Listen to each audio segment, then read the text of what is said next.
What is up, sports fans? We are back for another episode of The Fan in the End. I'm your host, as always, Stephen Rychel. The man to my right, the man on the mic, Mr. Marvin Powell III, and always right beneath me, the big man himself, Mr. Ben Troupe. Fellas, how are we feeling today? Man, always good, man. Always good, man. Football season is over, so the coping has already began. But we'll make it. We'll make it. We'll make it. Yeah, we always find ways to make do and do our thing, and always having fun here on The Fan in the End. But before I get into it, as always, this episode is brought to you by Fight Wax. Fight Wax is the premium skincare for all your athletes and active members of your household. Helps, treats cuts, swelling, scrapes, abrasion, rejuvenates and restores stressed skin. Customers that use for soreness, stiffness, recovery. Designed for athletes of all active lifestyles.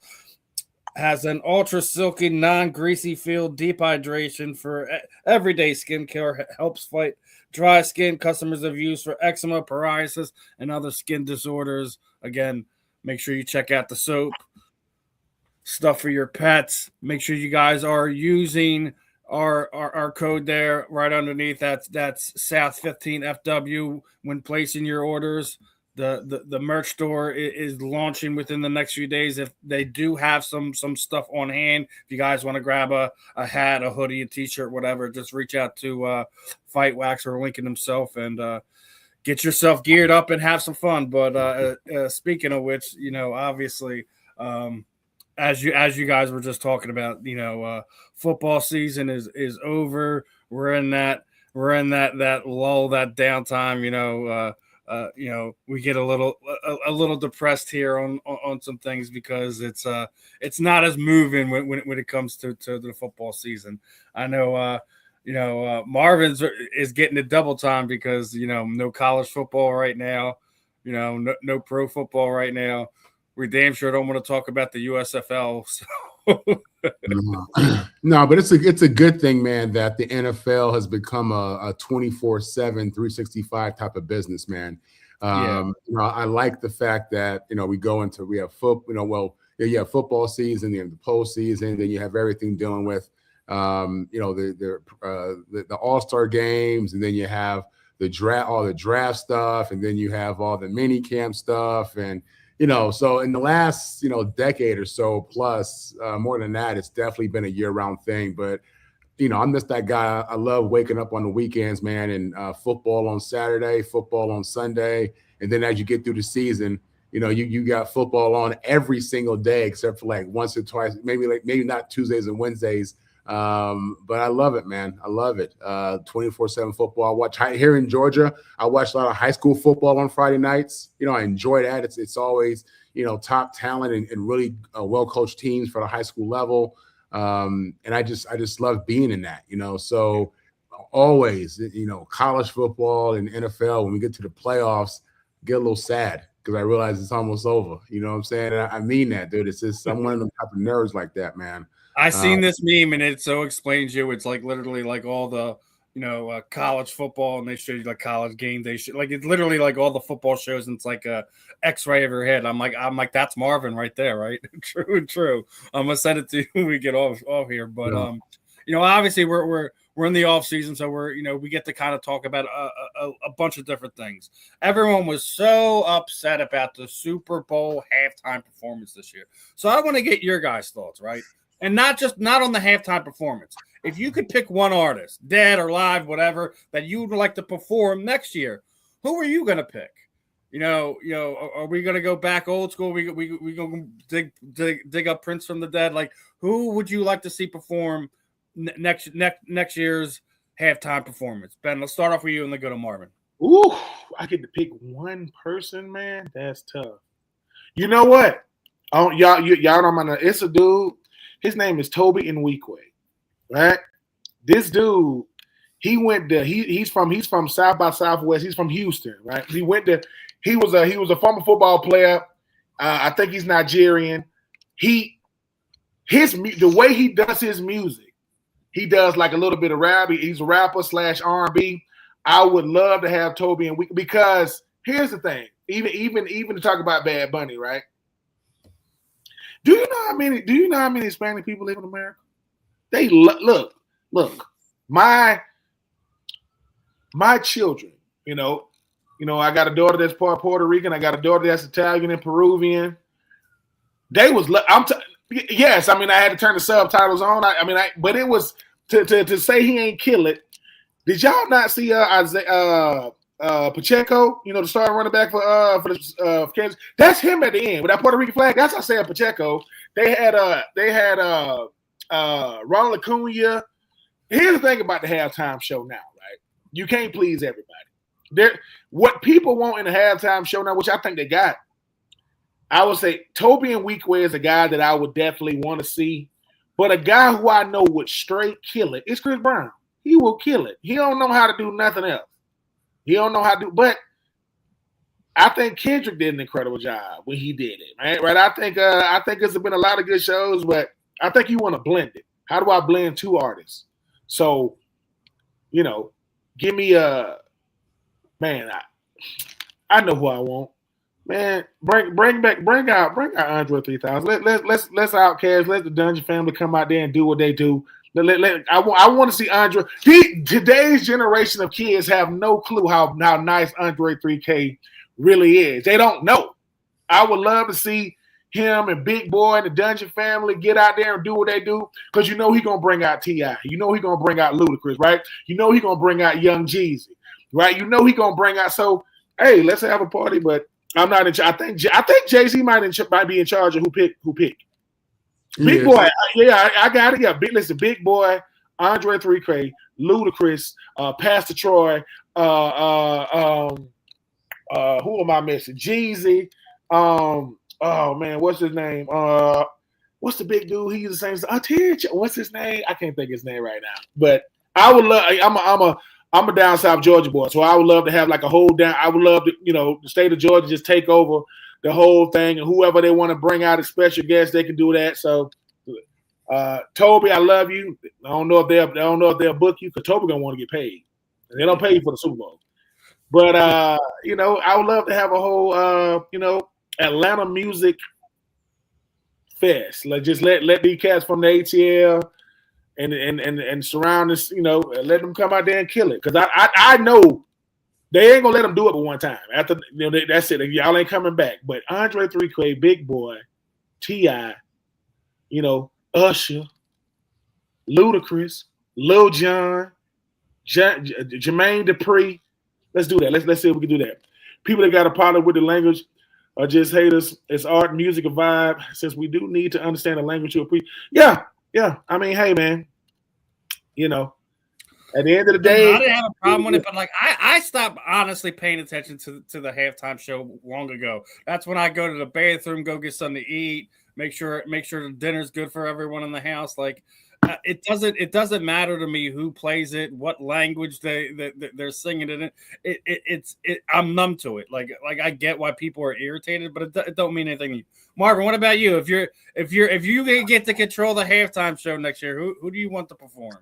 Well, let's back up a second. The fact that you had a certain amount of people who just were angry at the performance of Bad Bunny.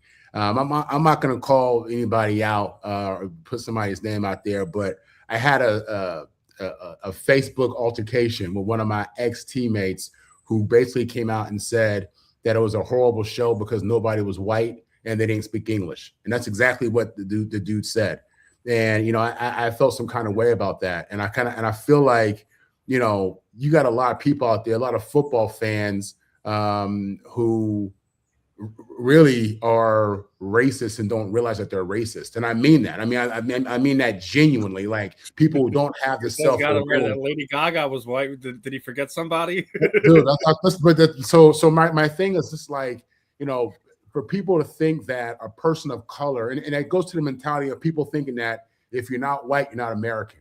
That's crazy. If you're bilingual or if you're Spanish first, then you can't be American. This isn't Japan where everybody looks the same and homogeneous. This isn't China. This is America. Was made by people who didn't speak English. You know what I mean?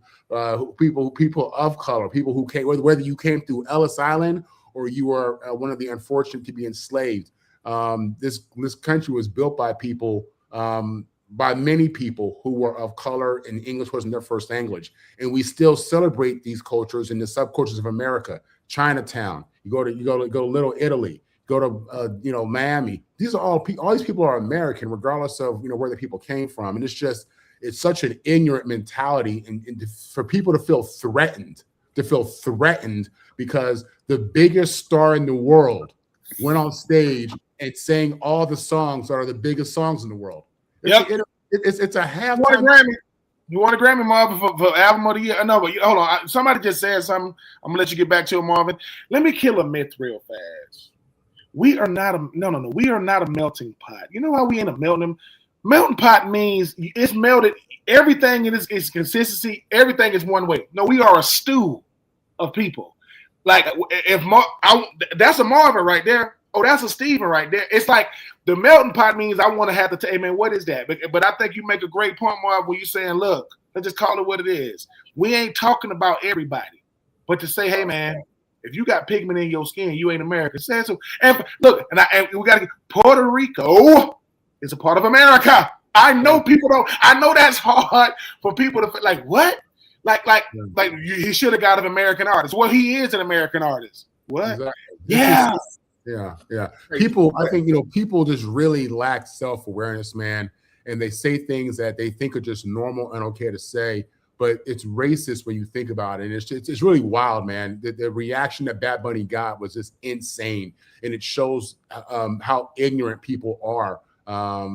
Nevertheless, if you wanted me to pick, man, I would probably, my favorite artist is Hove, is Jay. You gonna get Hove to come out of retirement? Yeah. He's my favorite artist. Whitney and Mariah are my favorite singers. Rest in peace, Whitney. But I'll probably have Hove come out there and do his thing. If you ask me, I'm gonna go completely against the grain. I'll come out with Public Enemy. I'm about to say, hold on. There you go. We gonna do that, and we gonna do this Hove coming out. You know what I'm saying? That go Public Enemy. Look, hey, that go KRS-One. That go Ice Cube. Let's just because for everybody saying, hey man, everybody be trying to do political statements or whatever. No, dude, culture is culture. That's not a political statement. Like people have different realities in America. Like people be saying, hey man, it's not that bad. I go, yeah. That's like telling a pregnant woman, come on.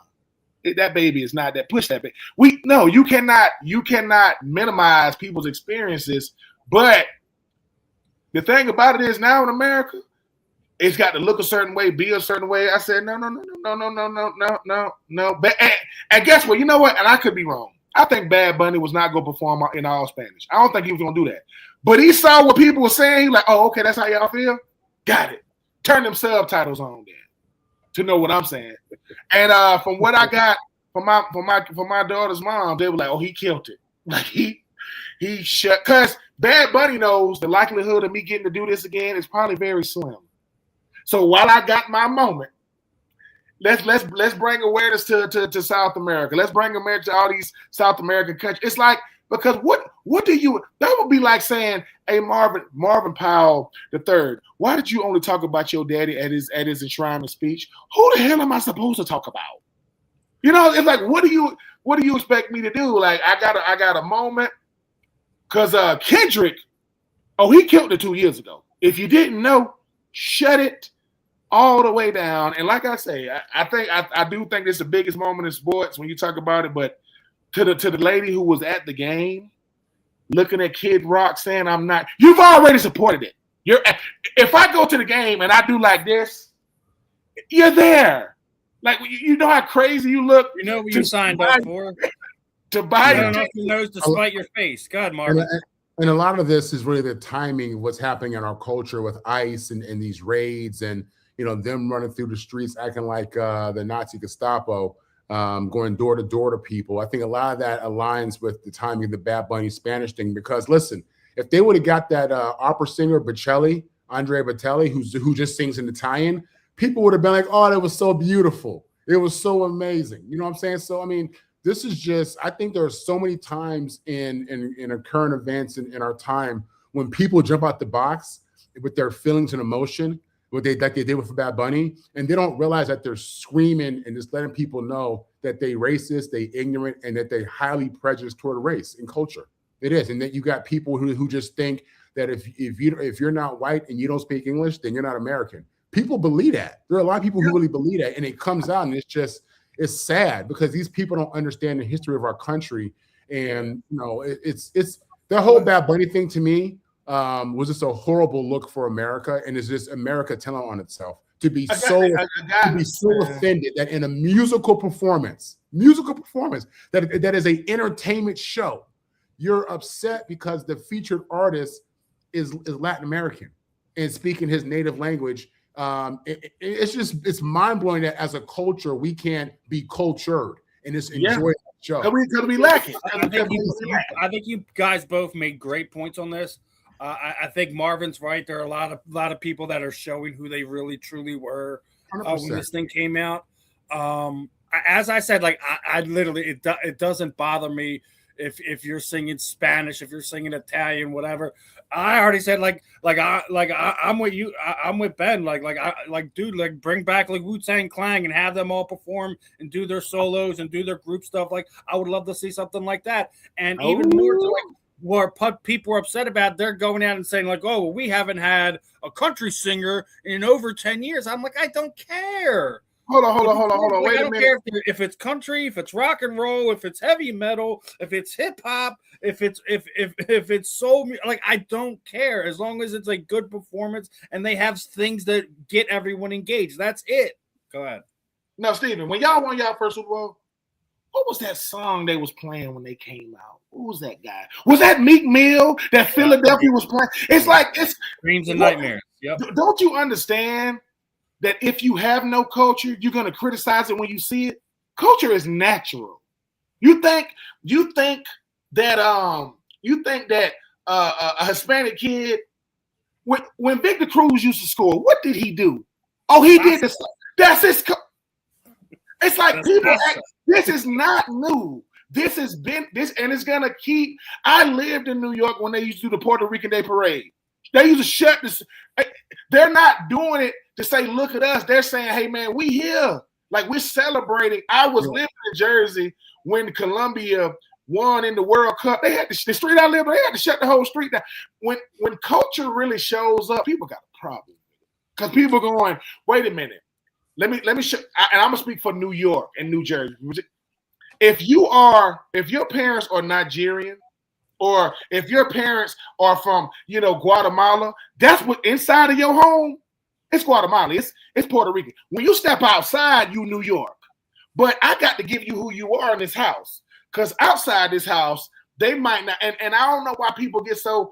It's like when Marvin, you make a great point. It's like, dude, some of us are really, really good. We're really, really good con artists. Because I thought I knew some of y'all. I'm talking about former teammates, and I'm like, wait, what you say? Yeah, man, I ain't with all that. If you cut me, I bleed red, white, and blue. But I'm not sitting there like ignoring the culture of my African American friends, or my Colombian friends, or my Puerto Rican friends, or my Italian friends, or my South American. Like we are all Americans in our own way, and to sit there and tear down someone else's culture because we would have to. It goes so deep. It goes so deep, Steven. It's to the point where, look, let me. You ain't finna be playing in our face no more. That's what Marvin is basically saying.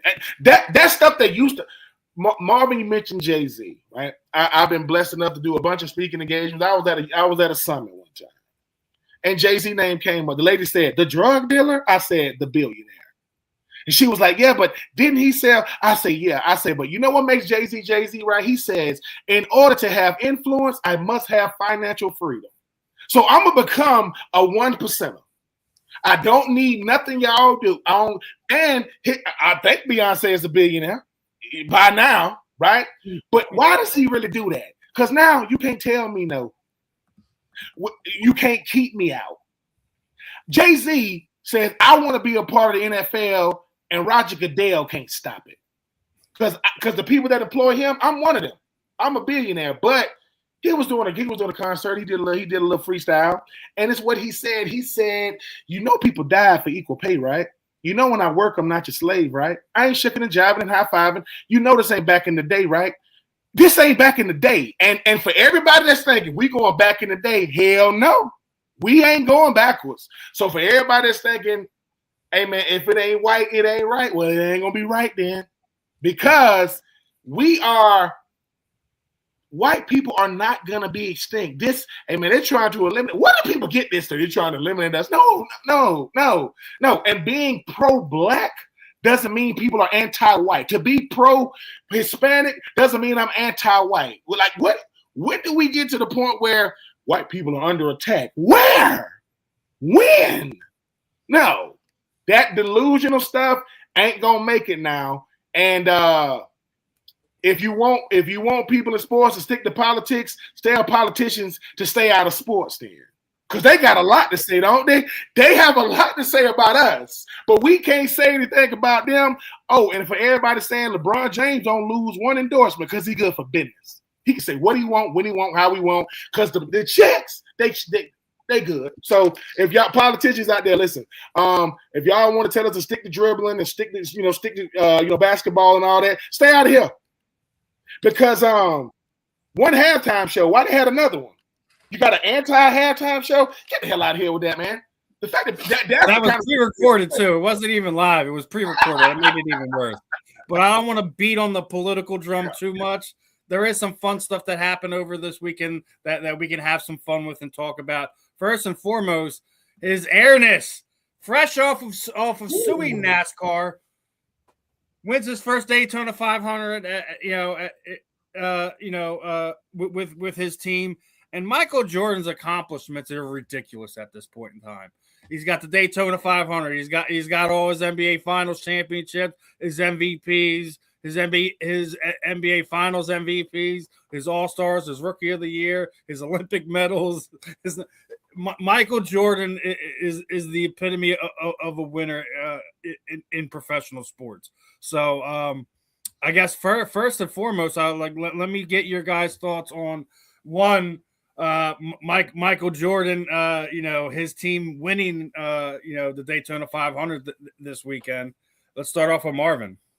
I was happy to see him do it, just because Mike's when he got the franchise, when he bought the franchise, the Hornets, I was excited for him, happy for him. A former player buys a team, black ownership, representation. It's all a great thing, but the team didn't do that well, and you would have thought that the greatest player in the world would absolutely be able to put together a great GM, head coach, get all the good players, and that it didn't happen like that. And I really, even though he won financially in purchasing the Hornets and selling it, he definitely went on that on the business side of it. I hated to see that he couldn't really get that organization going. So I was happy that he was able, as an owner, to have success as the leader, as the guy who's putting the money up, as the guy who's, in many ways, the face of the team, just because of his popularity and what he's done in basketball. I was happy to see that, man. And, NASCAR is a sport that, I'll be honest with you, I have no interest in. I've never really been into that. It's a big thing in this, certain parts of the South, for sure. North Carolina, when I was living there, those people are NASCAR crazy. But I never really felt like it was a sport or a business that really was open to people of color, to be honest with you. I felt like the energy and the themes and the Confederate flags that they had for years. I mean, it was visible. I mean, I want to be a part of that. So to see Mike come in here and just really make a path, Mike gets a lot of people get on Mike a lot for not standing up, for not speaking up on certain issues, social issues, whatever it may be. But I would argue and say that his greatest contribution, to any type of social movement has been his presence and his success. Because at the end of the day, he's walking into these arenas, he's walking into these areas, and he's being super successful. And he's making people accustomed to seeing a man of color successful in this role and in that role. That's a big deal in regards to changing the narrative and just changing stereotypes and impacting how we think and how we view stuff. So for many reasons, I was very happy, very proud of him. I think Mike is. I like Mike, man. I like how he rolls. And obviously just growing up a kid watching basketball in the '90s. I'm hooked on that. I'm a LeBron guy, but Mike is the GOAT, no doubt. But yeah, man, that was a big day for NASCAR. I think NASCAR I don't know if they realize, what that type of success by Jordan, what that does for their business moving forward. Listen, if NASCAR is smart, they would want Michael Jordan to have the same impact with NASCAR that Tiger Woods had for golf. He changed and granted, Mike's the owner, not the driver, and Tiger was the player, but still, impact is impact. And when you see new faces, different faces, fresh faces attached to these sports, that's a good thing, because now what it means is the sport is growing. So, yeah, I thought it was a good day for NASCAR, good day for Jordan, good day for America. And, again, I don't follow it, but I celebrate it for sure. What about you, Ben? Your thoughts on Michael Jordan becoming a owner that has won his first, Daytona 500, which is, NASCAR's Super Bowl for all intents and purpose. Michael Jordan doesn't do anything that he can't be successful at.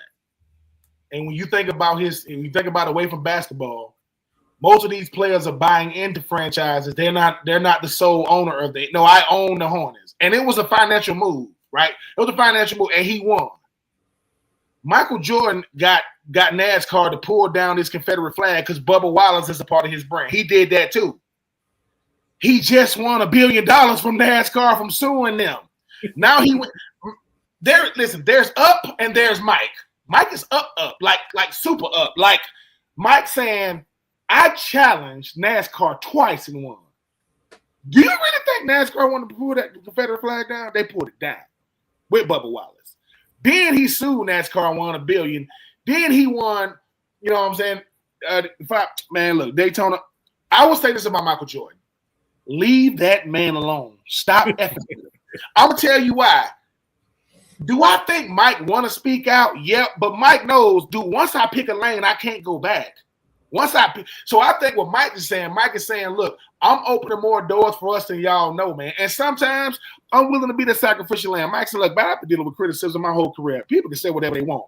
But go check how many hospitals and nursing homes and stuff he done bought and purchased in North Carolina. He opening them up all the time. So when you a billionaire, everything he do ain't gonna be publicized. He does a lot. A billionaire, I got a lot. That's a lot. I'm feeding a lot of families, but I got a lot of employees now, right? But for Mike is saying, I can't just be in NASCAR to be respected. I got to win the big ones. I don't got to keep winning them, but I got to win the Daytona. Got it. So NASCAR still trying to figure out how to give you the $1 billion. You just won Daytona 500. I think for me, Michael Jordan is saying, hey, the only way certain groups of people going to be respected is we got to win what they respect in these sports. We got to win it. And I respect Michael Jordan. I think the thing about it, there's only one Michael Jordan. The Last Dance was not to see what the Bulls did. It was a show. Do you see how much? I can't even come out of his room. This is well before social media. I can't even come out. I got to go in my room with a camera crew, with a whole bunch of room service, and my cigars. I have to walk through rooms like this because so there's only one mic. But I will say this to every endorsement that will ever be made. You know who killed it? Mike. Hey man, you want to get your money for your shoes? Let me show you how you really. They should pay you per shoe. How they do that? Mike got that. Mike showed us. So Mike been paving the way. I do agree, Mark. He's the GOAT for a lot of reasons. But now, hey man, I want to be an owner. How many players was talking about owning teams before Mike? None of them. You mean own a team like own one? Magic Johnson is part owner of the Dodgers. He owns the LA Sparks, right? Mike owned the Hornets. And you know what's crazy? I got to go speak in South Carolina back in the day. This was Mike ain't had the Hornets that long. And they said, yeah, Michael Jordan was like speaking to the team. He said the kids was like, Will Muschamp was the head coach. They said Mike was speaking to the team. This kid goes, man, that's the dude that owned the Hornets. He sucks anyway. They said Will Muschamp shut the whole meeting down. He said, wait a minute, turn the lights on. Who said that? Are you crazy? What did you just like?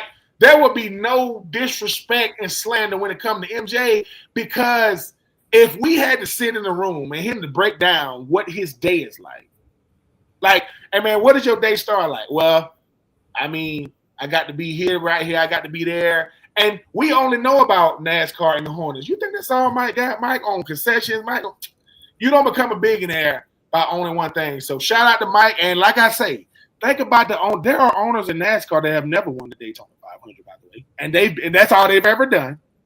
Right? Joe Gibbs, he owns NASCAR. He got a NASCAR racing group.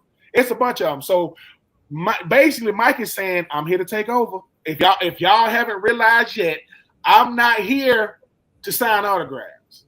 I am here to take over. And when he does, guess what? Basketball, check. I've done it as a player, done it as an owner. Cashed out both times. NASCAR, I'm cashing out. People saying, you think Mike coming for baseball?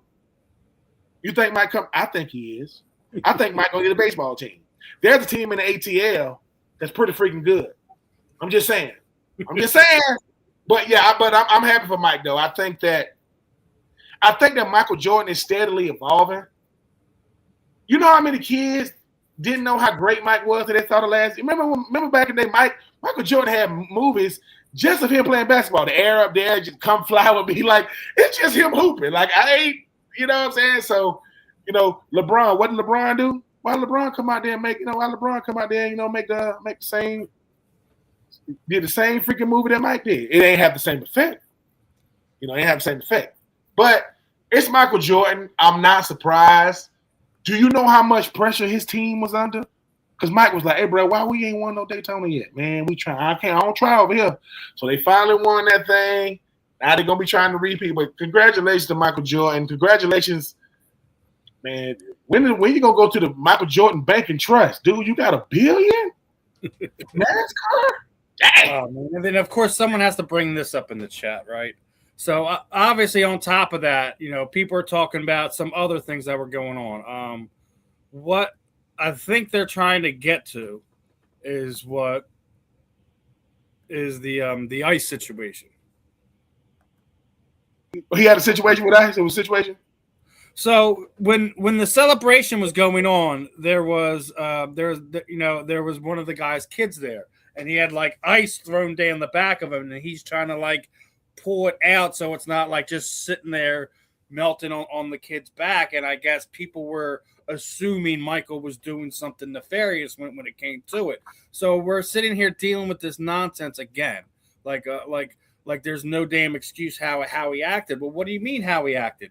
That's one of his, one of his teammates' son. He was just trying to get ice out of his t-shirt.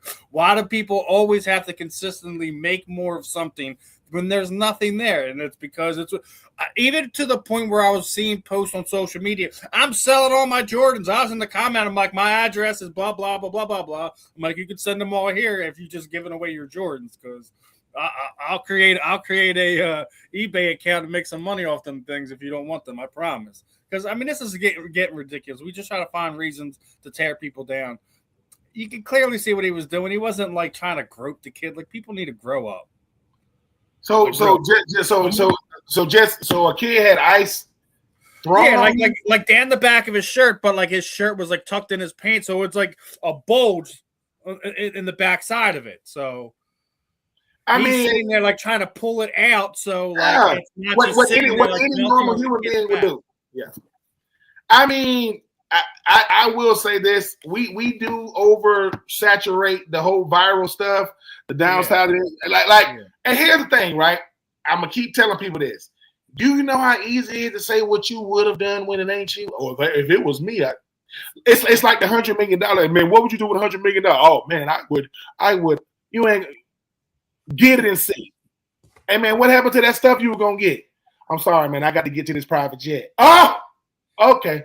So Mike say, man, I've been doing this since the 90s, man. You think I'm worrying about viral clips, man? Think I'm worrying about what y'all got to say? And don't forget, we're living in the Diddy / Epstein era. You know what I mean? So now they, the internet and whoever is trying to make anybody a pedophile, put anybody on that list. It's so many high-profile people. It's almost like who hasn't been going to these parties and isn't on that list. And I hate to say that, but this is a hard reach. And it's just this comes with fame. When Mike's life's in a fishbowl. You know what I'm saying? That's just what it is. He makes any kind of move. People got something to say. That's just what it is. That goes with success. That speaks to that. So and it just tells you how enthralled people are in other people's lives, other people's actions, big or small. But yeah, this is really when you consider the reality and how sad child abuse is, abuse toward children, and the things that we're hearing about today in the media. It's sad that people play with that and they reach for it, So and all of a sudden, just because the group was together, right? The whole didn't they say a bunch of billionaires was doing this and doing that? And you're like, what you mean, man, doing this and doing that? Like, so now I can't even be human. Right. I can't even have a moment. I can't even. And Marvin, that's the thing too, right? When we get to talking about a guy like, could you imagine what it's like to be a Michael Jordan, to where I can't have a disagreement in a restaurant. I can't tell nobody, hey man, get out my face. Hey man, I don't want to sign no autograph. It's almost like the dehumanization of people. They're trying to find. Chris Rock said the best. He said, hey, listen, he said the people with the most got to say the least. The people with the least can say the most. That's why a short person can talk about a tall person. A fat person can talk about a skinny person. But he ain't lying, because if it's the other way around, it's like, did you hear what he? And I'm like, I just think that for a Michael Jordan, I believe underneath it all, he said, dude, I just want to be normal. I'm never going to be normal. I get it. But I just want to be normal. I just want to be able to say, hey, man, if a kid had ice in his shirt, how would you get it out? I would just, you would just pull his shirt, right? Yeah. Like, that's what I'm doing. Like, think about this. You do know we just won a Daytona 500, and I know the camera on me, right? I'm not an idiot. The camera been on me when you had the big camera, this Polaroid. I've been out way before this digital world. So, yeah, Michael Jordan is saying, look, Michael Jordan walk out every day, and before he leave, he tell his lady, sweetie, whatever you hear, man, just hear from me first. Because with AI and people just wanting to go viral, I mean, so it's controversial. Is it? If I'm Mike, I don't want to respond to this type of stuff. I don't respond to it. The reality is, you would assume that him and the kid's parents are straight. The parents ain't tripping because they realize what it is. Of course. I mean, Mike ain't go. But Marvin, look, no matter what, whether you was an all-pro, pro bowler, we public figures, right? And people don't get. We out with our family. Somebody trying to, they trying to get slick. You got to tell you and your missus, come on, you got to say, come on, let's just go. And people look at it as, yeah, you better go. And you like, bruh, we have to keep walking. Because in our mind, I'm like, you know how much we got to lose? Even if I'm in the right. I got so much to lose. And people don't get that. When you are, I am not comparing myself to Michael Jordan. Let me just, I am not doing that. But what I am saying is, it's a who's world we live in. And then you doing something normal, somebody getting slick in the mouth. My daughter plays basketball, and my youngest. And we had a situation last Friday, with her coach. I'm not going to name her coach. I mean, I respect him.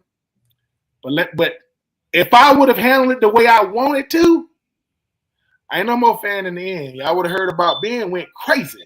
I'm just telling y'all, but it's like, but I always have to be cognizant of the fact that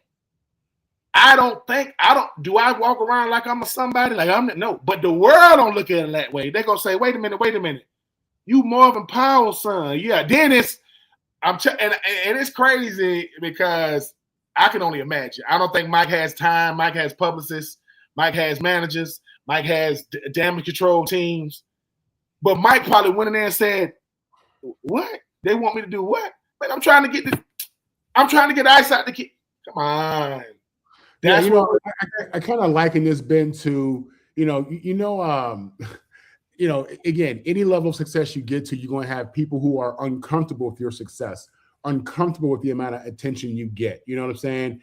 And, the people on the internet who are raising this point and trying to make this an issue, these are the same people that, followed you around in high school, Ben, maybe followed me around in high school, mad because they wasn't popular. Yeah. So anything that popped off with you, they try to create a crazy narrative and just spread it. Because that's what haters Like, do. see, I told you he was evil. Oh See, yeah. It never. It's one of those things where this is a hater doing his job. We did this exercise one time in my nonprofit, man. It was called Let It Go. We took some real plates and we write some stuff on there we need to let go, and we threw it up against the wall, broke it. We broke it up against the wall. Now, mind you, I know where I'm at. I'm not crazy, but we're on the campus that I do my nonprofit. There's a lady across the street, right? She was like, "What are you doing?" Mind you, I'm like, "Oh, we just doing the exercise." Where you from? Now I'm answering questions like she the police. I don't got to answer. I'm like, some Swainsboro, saying all this stuff. So she says, so I'm gonna call the police. Call them. So she calls somebody. Now, mind you, I got a trash bag in my hand. I got a broom in my hand. I got a dustpan. So by the time the police get there, Marvin, Steve, it ain't nothing. But let me tell you what really happened. She called the police. She told them who I was, what we were doing. She ain't get the response. She thought, oh, yeah. He over there every week. Oh, so you know him? Yeah, I know his family. Did you hear what I said he was doing? Yeah, but you also told me that he said that I can hear the guy say, well, if I know being the way I do, that dude's gonna get it up. Why? Because I see him cleaning up around there all the time. See, it's that type of, but I got my youngers in my program looking at me. So if I act up, they gonna act up. If I get to, they didn't bat an eye. So she's like, she ain't getting it. And I'm like, ma'am, I said, ma'am, I'm here every week. I'm on that side of the campus. You live on this side. I say, but this, I hit it with, this ain't even your street. This is a public road. This ain't even your school. And I'm telling you, this people have the perceptions in people's minds are starting to play out in real time. And that's dangerous because people are saying, you think Michael Jordan's gonna ruin his first Daytona 500 to mess with a kid? What are we? And it was the driver's son. It was the driver's son. I'm just saying. And here's the thing, right? Don't you think that Michael Jordan got a relationship with that man's son? They know each other. Come on, Mike's playing with him. We can't even, if we can't have normal human interaction, no matter who we are lost. Because I'm like, because I went to the clip. I'm like, that's the clip. That's what y'all. Man, stop playing, man. Look, man. Come on, man. Do you know? Not to. But it's like, what are we doing? We want to demonize Michael Jordan that bad. That's what we want to do. You still got to go to work tomorrow. You still got to go pay your bills. You think your boss gonna say, man, like that clip, but you was late today. I'm just saying, like, what are we doing? Like, because I didn't even know what the clip was, and I went and saw it. I'm like, that's because I'm looking. I'm like, where the clip at? Oh, that's the clip. That's not even a. You see what Michael Jordan's doing? Yeah, man, the kid got ice in his. Yeah, but do you see what he's doing? Like, yeah, he's trying to get the ice out. You want him to reach down? You want him to pull the shirt and reach down in the shirt? Mike, boy, let me tell you, there's hate. It's basically like this one: point, laugh, move on. I'm just saying. I'll be like, Mike's like this. Listen, I'm about to go get on my private jet with my 5-star ship. I got Fietti on my jet, about to make me some whatever. And I'm finna fly back home to see his beautiful wife and go kick it with his kid. Come on, man.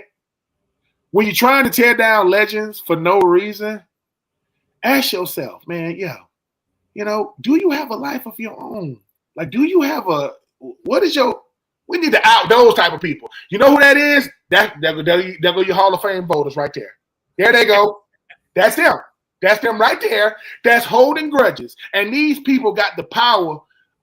Listen, here on the Fan in the End, we promote one thing: Marvin Powell getting in the Hall of Fame. He's getting in, and when he gets in, I'm gonna say, Marvin, take 45 minutes, talk to these people, because we thought it was a conspiracy, right, Marvin? Now we realize it's grudges.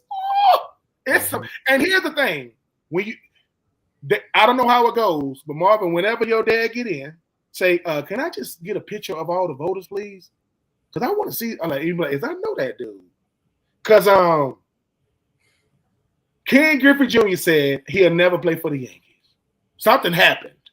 He said he'll never play for the Yankees. Something his daddy told him, right? No, it's not what his daddy told him. It was when his dad was there and George Steinbrenner wouldn't let him go on, like, wouldn't let They him wouldn't and let Dad come go on on to the the. field to have a catch or something like that. And it was just like he had kind of rubbed Griffey the wrong way from the jump street. And this is when he was a kid. It was before he became junior. You know what I mean? So I mean, but do you see Steinbrenner had that? did something to him to the point where he was like, "I'm never going to play for this franchise ever. It's If never I'm going to happen." if I'm on any professional franchise, I wish somebody would say, "Hey, look, your son can't come in here." I wish you would, Dude. And this kind of goes into a point on a baseball point that I kind of want to go over with you guys. Nick Castellanos is finally out of Philadelphia. He's Philly's on the hook for $20 million, and it looks like he's going to play for almost $800K for the San Diego Padres this season. But the stories that came out this week were pretty rough.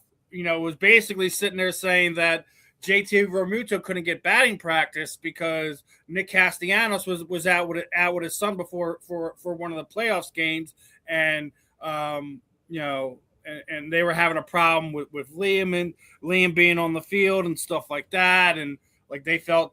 But what really happened was when there was a rift between coach and player, that Castellanos brought a beer in the clubhouse, and there's all kinds of stuff like that. Basically, Nick was being a guy's guy, whatever. So he's out there out of Philly in San Diego, but this has been a broken marriage. Apparently, his family has gone on to like the Facebook marketplace and sold off all his Philadelphia memorabilia and stuff like that because of how it was handled through the media and by the team themselves. No one in the locker room really kind of stood up for him, so it's like it's kind of a fractured relationship.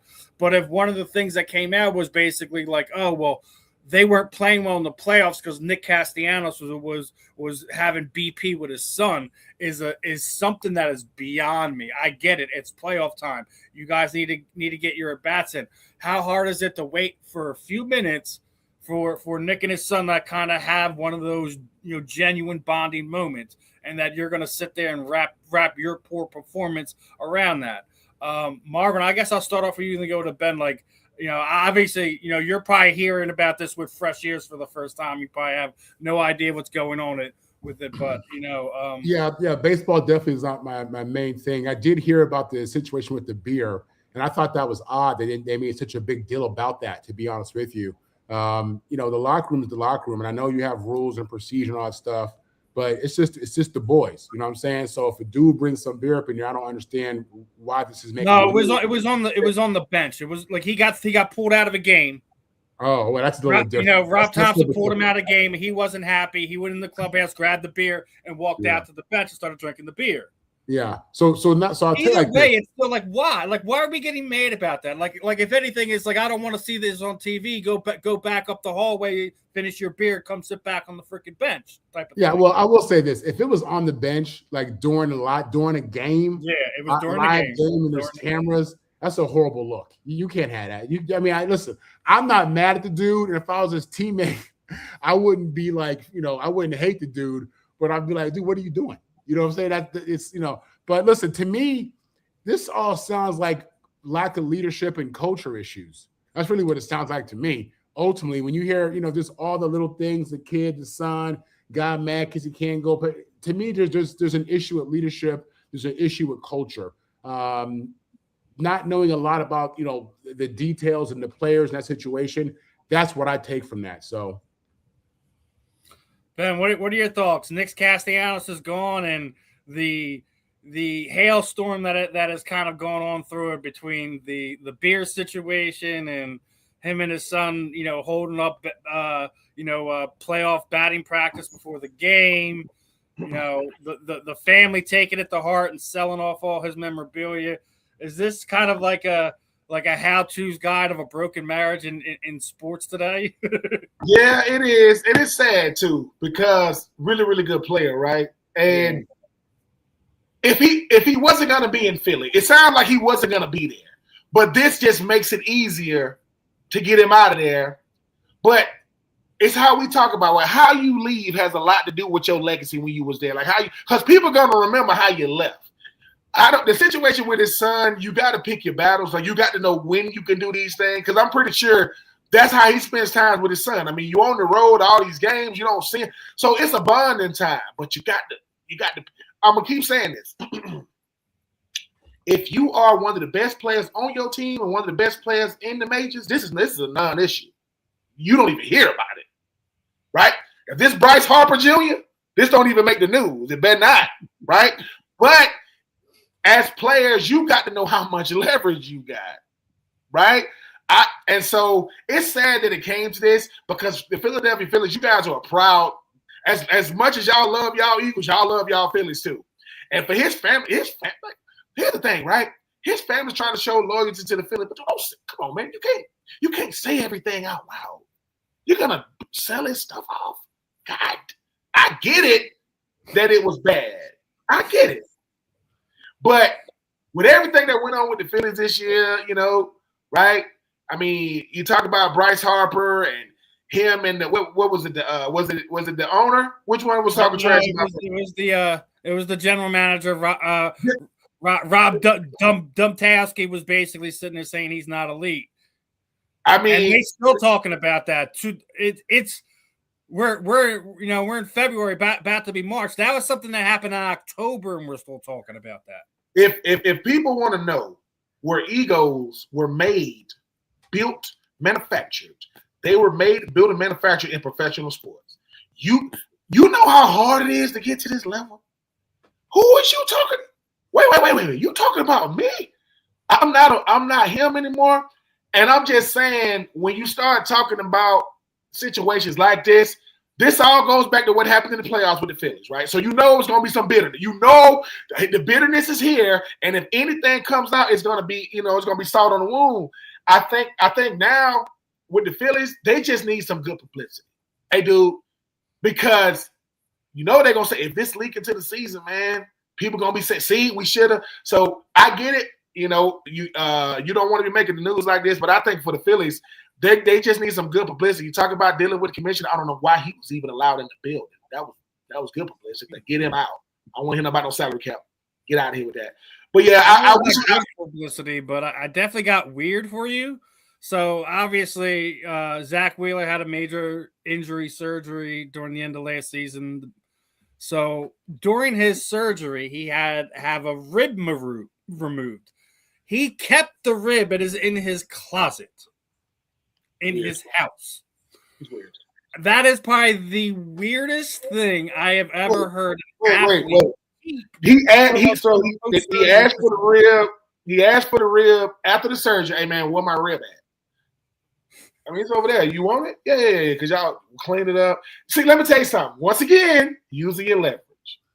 What is the doctor gonna say? No, it's mine. I mean, you gonna tell me? It's weird. He ain't finna start no trends either. I've had broken bones, and I've had surgery on. I got a screw in my foot right now. I can get it. I'm not gonna get the screw taken out and put diamonds on it and make it a freaking charm. I'm not gonna do it. Like, certain stuff. It's just weird. Like, it's good to talk about. Like, bro, hey man, you want me to show you something? What? You remember that rib that they had taken out? Yeah. You want to see it? No. What, you got it? Yeah, it's right here. Okay. Rib. I mean, look, listen. The Phillies. Let me tell you something. Y'all, they making the rounds right now. But hey, man, look, people got different type of fetishes. They got different type of things that get them going. I ain't here to knock it. Because, like I said, you start digging deep with some of these professional athletes, you think we weird. Woo! We got some weird people. What about you, Marvin? What are your thoughts? Have you ever heard anything like this? Yeah, I grew up in LA and New York, man. A bunch of weirdos in the streets. You crazy? But these are just human beings. It's like, Ben's talking about, as you get to know these athletes, you realize how we're human beings, man. We're all human beings. It doesn't matter how much money we make, what color we are. We are all weird human beings. We was weird as kids. We all went through little weird phases as a kid. Some of us grew out of that. Some of us didn't. Some of us were fascinated by the dead bird in the street. Some of us weren't. You know what I'm saying? Like, we're all. So the fact that this dude wanted his rib, I like that. I would go. I mean, so Marvin. So hold on, Marvin, because so Marvin is saying, wait a minute. No, this is what we're really saying. You could do that. See, that's what it really is. Wait. Yeah. So you telling me my ACL, I can take it home? Yeah, if you want it, for real. Because sometimes, listen, we like different memorabilia. Like we want jerseys and helmets. Somebody said, remember I told you I shattered my shin? That's it right there. See right there? Hey, I ain't not. When AJ Brown, he got the mannequins in his house. Fully. I ain't mad at it.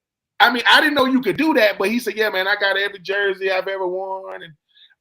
And when I use the word weird for athletes, I mean it in an endearing way. Like we embrace our weirdness. It ain't something we run from. When what's his name? God, what's the defensive end name? Played for Denver. Shelly's killing it right here. There's a funny one. As long as he didn't make it on his front porch. remember when Von Miller was playing for Denver and he had chickens and he named all his chickens after his team. See, it's because he's Von Miller. Like, hey, bro, that's DeMarcus Ware right there. You know what I'm saying? I've learned to embrace our weirdness because your weirdness is what makes you unique, man. Like, ain't nothing wrong with you. Yours are just out front. Look, right. Ben, you could do all the research on all the animals and all that stuff. There is nothing stranger and weirder than what's happening in the mind of these human beings. Believe that. There's nothing crazier, nothing more wild than what's happening in the minds of many human beings. And you see him every day at work. Hey, Joe, how you doing? How was your weekend? It was good. Joe got bodies in the basement. No. Joe got bodies in the basement. That's why Joe said, "Hey, man, why don't you never have me at your crib?" I don't really have nobody over. Man. Come on. I mean, look, the locker room. If you think that a dude requesting his own rib is weird, man, y'all don't want to run. Oh, no. Yeah. That's on the weirds. Let me tell you what I respect. I had a lot of teammates, been in a lot of locker rooms. I respect those dudes because if I put out their dirt, then my dirt is open. My dirt will stay concealed in a box. 2 locks on it. I'm through it in the Pacific. That sounds like a whole nother episode where we gotta redact names and just hear some of these goofy stories. Man, I was just watching this. I was watching a show on Joe Rogan, and they were talking about sex robots. So when you talk about old boy had the mannequins in his house, I'm like, oh my God, Ben about to put this dude out there, but he using it as for the jerseys. Yeah. AJ Brown, AJ Brown's got mannequins for like hair. He's got one from high school. I can't do that in my house. I don't know about y'all house, but if my lady come to the crib, because it could be that's a football mannequin. She gonna say, "What you got the mannequins in here for?" They just right there. Why? No, I'm just because I said, listen, you trying to take it left. And look, and listen, and we're not let me say this too, we're not downing sex robot. If you got a sex robot, if that's what you do, we're not coming at you. See, because now this is how we go. I'm gonna help us switch gears and transition into something else, but it has something to do with that on another level. So obviously the Olympics is going on, right? And one of the big things that we all know about what goes on in the Olympics that nobody talks about is the fact that the condom usage. So apparently the Winter Olympics have reportedly facing a shortage on them because through the first 3 days that 10,000 condoms were used. In 3 days. Good God. Yo, hey, I know they saved. They being saved. They being saved, baby. I respect it. But how do y'all go through 10,000 of them in 3 days? Hey man, listen, that's some testosterone. That is some testosterone times a million. I'm not. Look, I ain't mad. I ain't mad at them. I'm because remember when they had them Trojan man? They don't got no commercials no more. Them commercials gone. Like you don't see them. I'm not saying that people ain't using them. I'm just saying that I know they use them in the Winter Olympics though. They say, man, y'all be safe. So what? Do you get to your room? You got like a big bag. I ain't knocking it. I ain't hating. No hate in my blood. 10,000 is that's incredible. Now that's getting it in.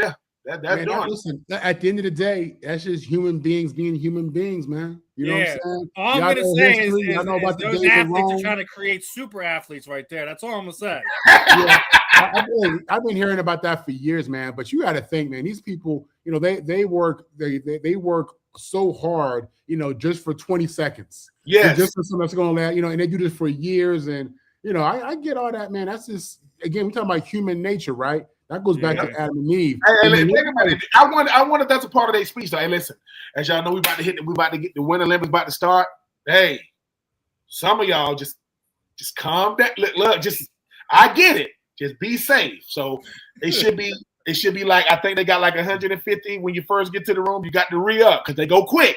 10,000. That's impressive, man. Hey, man. Hey, so when people say, are people still using protection? The answer is yes.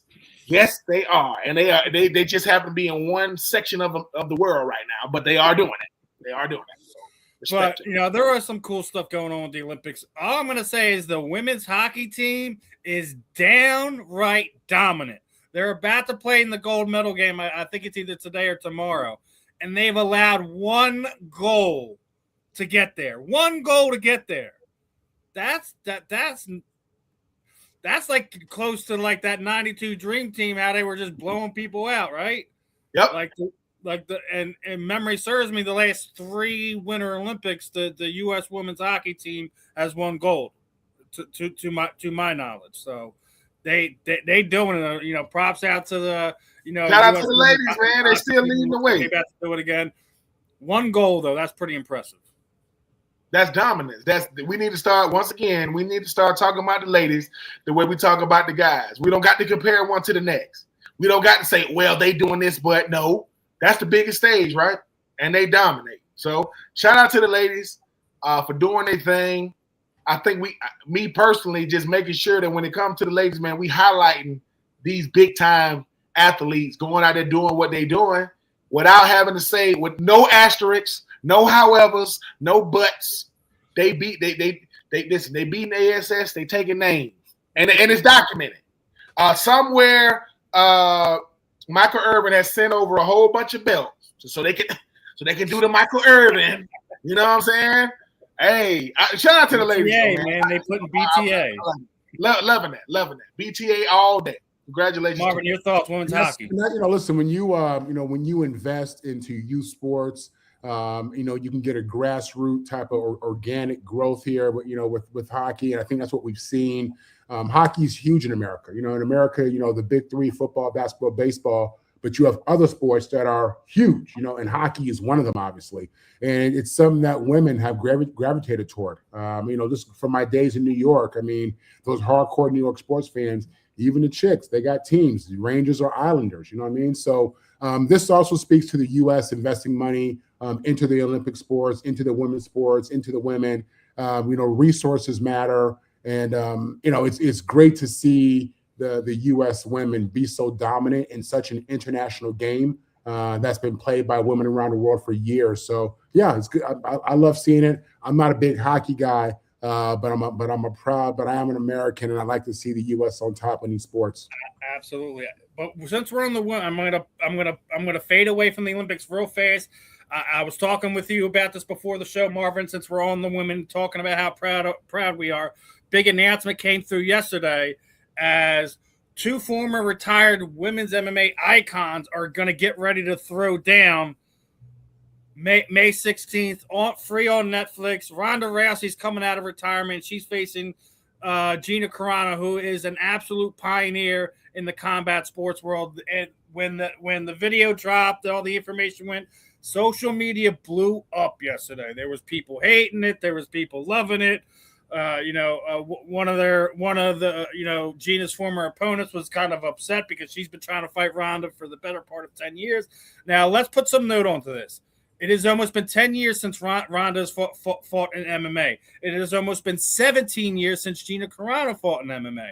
To put some backstory to this, in 2015, Gina almost signed with the UFC to fight Ronda Rousey, but she was trying to get some time to get into a fight camp, find a fight team, get the right people around her so she could get the training in. Dana jumped the gun, was trying to push the situation, didn't kind of work out. There were some things said. They haven't spoken since then. Bravo. This is what I've already talked about Jake Paul before. Don't really care too much as a fighter, but as a promoter, as getting some of the best female athletes in the world together on his platform. This is bravo. This is home run out of the park. A lot of people are upset. This is a fight we should have seen 12 years ago. Maybe it is a fight we should have seen 12 years ago, but it's happening now. You get both of them on the same boat. What I want to see is who else they're going to put on the card, but I think we haven't had a big women's MMA fight in well over 5 years. That's no disrespect to Amanda Nunes, no disrespect to Valentina Shevchenko, Joanna Jędrzejczyk, Rose Namajunas, all these great women's fighters, but we haven't had a big level, big time women's MMA fight probably since Ronda last fought. You can make that argument. The people come out for Ronda Rousey. Gina Carano she's the OG. There's a saying goes, Gina Carano crawled so Ronda Rousey could run, and is giving all these other women the opportunity. I know both you guys aren't the huge combat sports fan, but you guys have to be, at least somewhat intrigued of this potential matchup. Start off with Marvin.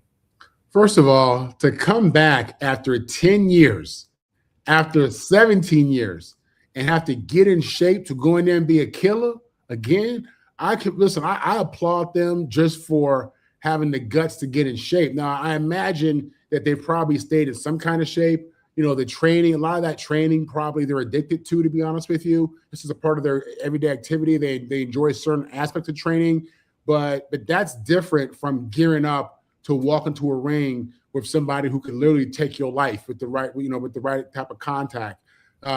I like Ronda Rousey. I got swooped up in all the hype when she was rolling before, the end. And I want to see her come out there and be victorious. I do. I hate the way she left. I hate the fact that, her career, she was on fire and then took a couple of L's and kind of bounced out. You never saw her again. So I hope that she's healed. I hope she's ready to go out there and fight. It is no joke to get your body in shape. And I don't even know what their ages are now. I mean, they were relatively young women then, but 10 years later, 17 years later, man, that's. I think Ronda Rousey's 39 and Gina Carano's 42. So there's not a big age gap, but I mean, man, it's going to be very interesting. And how it came together is Ronda seen an interview and she just didn't like how Gina looked. She thought that she had gained an unnecessary amount of weight, and she felt like, I need to give something back to Gina because Gina inadvertently gave something to me and she didn't even know about. So that's literally like they started having conversation and started like literally put this together on the fly, got Gina back training. Gina was probably depressed because of what was going on with her in Disney, how she got fired, how she was going through the lawsuit and all that. So she probably did gain unnecessary amount of weight, but it's great to see that these two are coming together and they're going to be able to put on an exciting event for fans. Love them, hate them, whatever. I think a lot of people are going to tune into this. Ben, yeah, no, listen. Go ahead, finish. No, I'll say again. I was a big Ronda Rousey fan. I actually just finished watching Entourage. I just binge watched it, and I forgot she was on that show. She did a good job too. But no, man, I'm a Ronda fan. I want to see the fight. I would definitely tune in. I think it's May 16th, and I just hope nobody gets free on Netflix. Yeah, I hope nobody gets hurt. Obviously, I want to see a vicious fight now, but I don't want to see these ladies walk out of here with real injuries. And again, regardless of how the fight ends up, the most impressive thing to me is that they retired, got away from training, and they want to go back into that. That's impressive. You know what I mean, Ben? You know what I'm talking about. So yeah. So Ben, your thoughts on this one? Ronda Rousey, Gina Carano. Man, the OG versus the face, because Ronda Rousey was the face. I mean, I remember when she lost, I think the Holly Holm or whatever. I was like, she lost to a fight. She lost to a boxer though, not a per. This is what I like about this. There aren't many times. You know how former athletes you'll say, "Dude, I got one more in me. Who would you want?" Gina was like, "I want Ronda." You want Ronda Rousey? Yeah, because if two juggernauts never meet, it's always the biggest what if. What you think would have happened? What you think would have happened? And I think for Gina, she's saying to herself, Ronda, I respect you, youngin', but you ain't better than me. And we both, real close in age.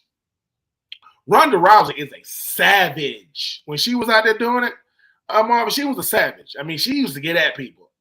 I'm like you though, Marvin. I hope, because here's the thing. You start talking about late 30s, early 40s, you can get in shape, but your bones are late 30s, early 40s. You ain't got that bounce back like you used to. So you're gonna train, you're gonna get right. I'm gonna need these haymakers to land now. I can't be swinging and missing. No. I got to connect, dude. I can't. It goes back to what I was saying earlier. You know, I ain't promoting no violence, Marvin, anything. But if I heard that my guy Marvin got in, I hope he got to come, because the fight ain't gonna last long. Think about this. Fight ain't gonna last long. Ain't gonna last long. But here's the thing, right, Marvin? This is a win for me, right? Both of them go out there and fight really, really hard. And, you know, they kind of have a draw. We don't want to see no submission, because Ronda Rousey has a submission. She can't wait. She's the armbar queen. She gonna make your arm do things that arms don't do. She's gonna try to pull it out the socket times 20. But I respect the fact that Gina's saying, I ain't ducking you now. I'm not ducking you. Cause see, when one person stayed in shape and the other person, you know, got out of shape a little bit, it can seem like, yeah, you don't want this. Who told you that? Who told you I don't want you? I like that, because in a sense, Gina really can't lose even if she loses. Because if she makes it halfway, I've been away for 17 years, right? And she's saying, but what if I win, though? Because there are certain people in the sport, once again, people say Ronda, they forget about Gina. Gina like, wait a minute now, I was nice too. I don't think nobody had the fanfare that Ronda had now. Ronda used to get paid like the guys. Like, she was a headliner. But look, every former athlete got one fight in them. You want to look good, even if I don't look good. Like, I want to go out there and duke it. That way somebody pulling me apart saying, you wish. And you get home and your lady say, boy, you got that little, yeah, man, I got a little squabble in me. You know what I'm saying? Just a little razzle dazzle, but I ain't trying to fight. Like that. I mean, I got some younger nephews, man, that's in college, whatever, right? They get to tussling with you a little bit, you know what I'm saying? And they grab you the wrong way. You like, wait a minute, hold, let me go, young buck. Wait a minute, we don't do that. You kind of use your, hey man, so that's how you gonna do your uncle? Or that's how you feel. You feel good beating up on her, and then you go in the room and you're like, you all right, man? He grabbed me, man. You see when he grabbed me? Well, I'm about to have to go do something to him, but I'm looking forward to a good fight. I'm like you, Marvin. I don't want to see no bruise. I don't want to see faces all bruised. That kind of stuff is cool when you're 21 and your face heal quick. I don't want these women are wives and mothers, man. Come on now. We want to see a good fight, but if it end up looking like Jake Paul, you know, versus Mike Tyson, if that's how it end up looking, you know, because training and fighting is different. And both I'll say this much, Ben. Again, Ronda's the grappling queen here. Gina is more known for that true mixed martial arts style, you know, wrestling, kickboxing, Muay Thai, stuff like that. If Ronda gets a hold of her early and puts her if Gina let her listen, everybody knows this about Ronda Rousey.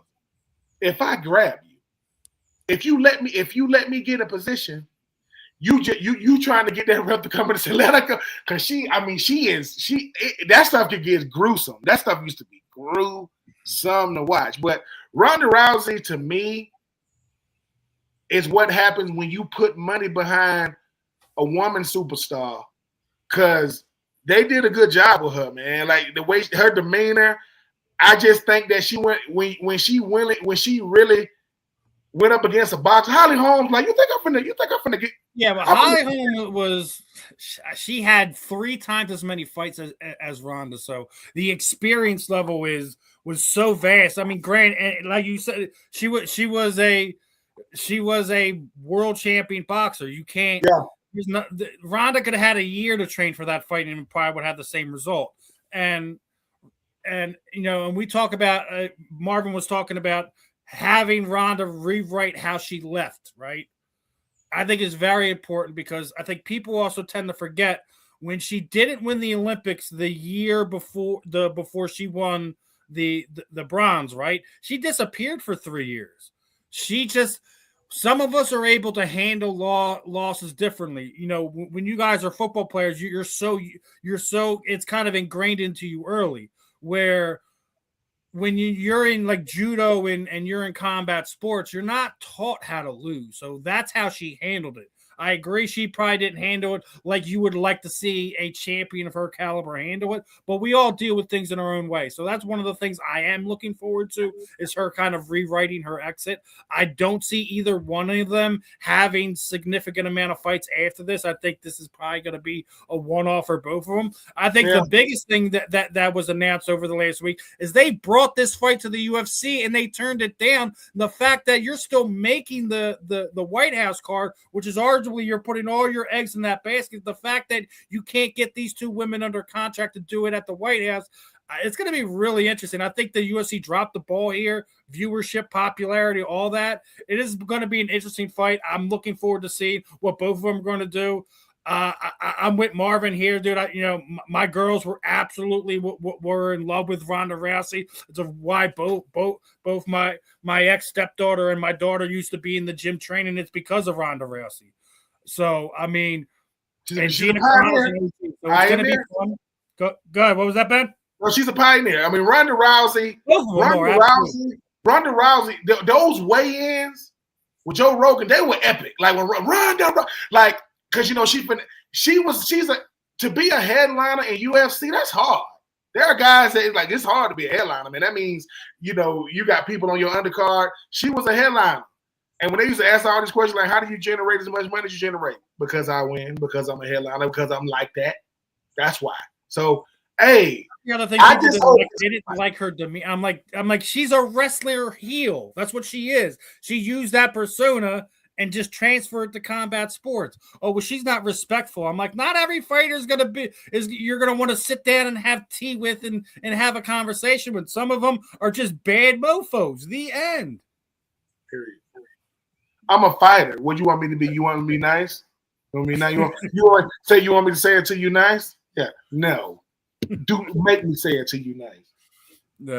It's going to be fun. Obviously there's going to be people who love it, hate it, or indifferent about it, but I'm excited for it. I mean, I don't think we're going to get the quality of fighters, and Marvin even mentioned this. The layoff alone between the both of them is a lot to ask from somebody. So it's going to be interesting to see what versions of these fighters we're going to get.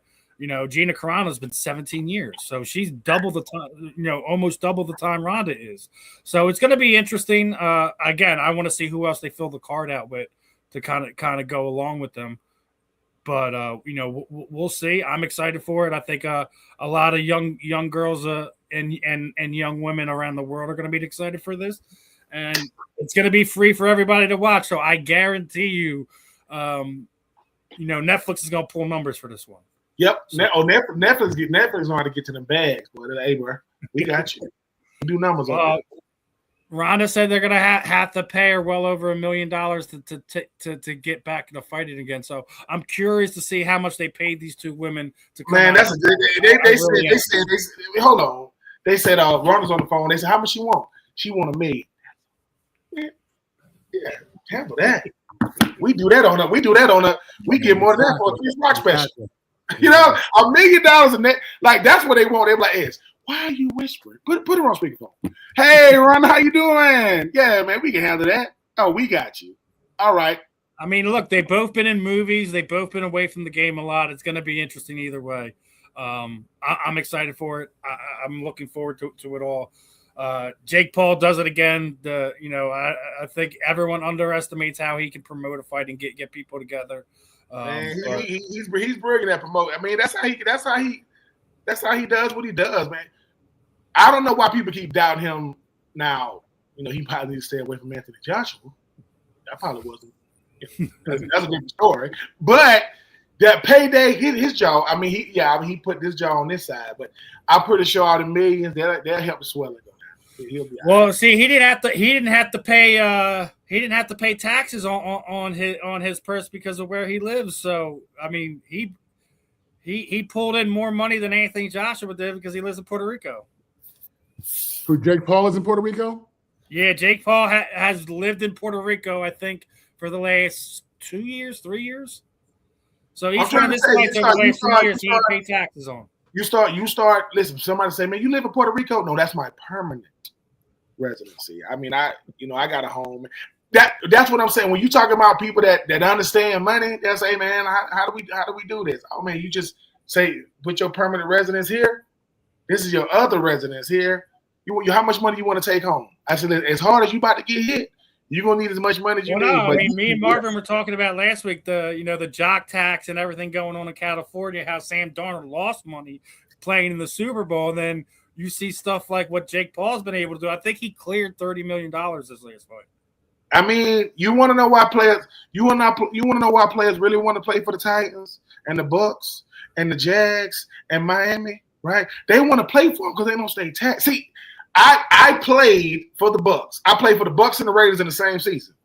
I played for the Bucks for 2 games. Then I got cut.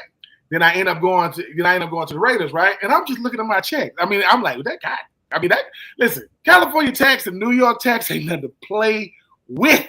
California, you'll be like, dude, I ain't even got no kids. Are they taking out child support? God, I mean, it's like it's cut in half. So when why do you think LeBron? I guarantee you, LeBron's permanent residence is probably in Cleveland, even though he played for LA, because he like, man, dude, you know how much money like Kawhi Leonard and them be losing because they play for the Clippers? It's crazy. It's crazy, man. It's crazy how much, but that's why you got to have them endorsements, baby. Got to get that money up. I ain't mad at it. Yep. Now, speaking of craziness, right? I know we popped off baseball for a second, but do you know that, according to Jeff Aggressive of the Chicago Sun-Times, Major League Baseball broadcast will no longer show balls and strikes on screen on the strike zone, as the league is exercising caution to ensure teams cannot exploit the broadcast advantages for challenging. No, it's not. That's not the reason why. They don't want to be held accountable for human errors going on with their umpires, because a lot of fans have been arguing for the ABS system. So you can sit there and say all you want that it's so the teams can't have advantage for challenges. That's not why. Yeah, but Steve, man, human errors is part of the game. It is, and a lot of times, when the umpire or the referee, whoever, makes a good call, it benefits you. Sometimes they make a bad call, it still benefits you, whatever it may be. I mean, that's just part of it, And I don't think people realize how much they depend on the refs and the umps in these various sports to make those calls, to come back with, what's the final call? What did New York say? We kind of live for those. I think if we go straight technology, I mean, we've already lost so much of sports and games as things evolve. But if we go with straight technology, it takes out a very big part of sports culture for us. What did that guy think versus what did the computer say? You know what I mean? So it's a slippery slope. I mean, obviously with Vegas involved, I think it's even more important to get these calls right. I think people kind of look at it like that as well. But yeah, the ref getting it right, the ref getting it wrong. We've lived with that for over 100 years, and I just think people underestimate what the game would be like, what the process or the experience would be like if you took those humans out. So we'll see. So Ben, is that why? Is they don't want people to take advantage of the challenge, or is it my overall thought on this? It's baseball it's baseball pissing you off again, because that's why we're watching, right? You watch baseball to go, whoa, look at that strike zone. Wait a minute, like what? It's why people sit there for 3.5 hours in the heat trying to see the strike zone, and now stop trying to take the game out of the game. We understand that some of these, and what you need to do is make sure these umps, go get their eyes checked. Sir, can you see? Yeah, no. What is your vid? Because, yes, I think human error in baseball is what makes baseball fun. That's why you watch, because it's going to be a lot of it. Some of these strike zones, Stephen, get real wide depending on the ump. I'm like, just because he's in the batter's box doesn't mean that's a strike zone. I mean, the batter's box is real big. And, you got these good catches, right? They can barely move their glove. Like, I barely move that thing. I don't like it. I don't like this for the same reason why I don't like the fact that NFL teams don't get report cards. I don't like stuff like that. I don't like it. I don't, because my grandfather introduced me to baseball. He's showing me. I still don't know this. That's a slider, and now I wonder. Baseball is going to become unrecognizable at a certain point, and people going to say, "What?" And I do agree, Marvin. The games do change. Nothing stays the same. Look at kickoffs in the NFL. I get it. You're not going to show it, really? Why? Well, because we don't want, dude. I don't know if the umps in MLB are. That's all they do, because I know in the NFL they got other jobs and they get to be they get to be refs. No, you don't want us to be able to slow this stuff down. That's the power of social media. You can slow this thing down and go, wait a minute, now that look like and you don't want the scrutiny. These owners, they got a lot of power, boy. They are doing stuff to go, dude. I don't want nobody coming at me about my team or whatever. I don't like it. I don't like it because it's baseball, right? Is it a part of the game? Yeah. So why are you taking it out? Why we can't see it? Why I don't want to see these. I don't want to see this AI machines come. I don't want to see it, man. I really don't, because I don't want the game to be so perfect. I want the mistakes. I want the errors, because, like I say, you only biased when it's your team. Now, when you playing my team, hey, bro, what's up with this strike zone? Now, when it's another team, hey. So I just don't like the fact that they're taking the game away from us in real time, and we supposed to just go, okay, I don't want to see the strike zone no more. I don't gotta see. If you watch baseball, you know what a strike zone is. If you watch it enough, what's the one Stephen, we always talking about? He awful. This dude, I can't remember his name. He got a reputation. Not recently, but I remember how bad, what was it, Joe West was? Man, it's look. Baseball, I would consider myself a baseball purist, but I like baseball. But to the baseball purists, they pissed. And they should be. Just like Marvin don't like the fact that a fullback should be just highly sought after as a running back. But people go, we got tight ends for that. No, the hell you don't. Tight ends. Look, a tight end coming in the backfield don't make him a fullback. That means he's in the backfield. He's finna try to kick out the defensive end. Fullbacks look like a fullback. You ain't finna yell at him. You ain't finna scream at him. Was it Angel Hernandez? Was Angel Hernandez the one? Yes, Angel was awful. The fact Angel was awful. He was. His name was Angel. He was anything but. But no, I just hope that baseball understands this game is precious, man. Human error is a part of it. Hashtag bring back the fullback. I respect fullbacks. Just so we're clear on Angel Hernandez, before his retirement, he notoriously set a record missing 28 calls in a single game. 28 calls. And got his check and went to another game. You see what I'm saying?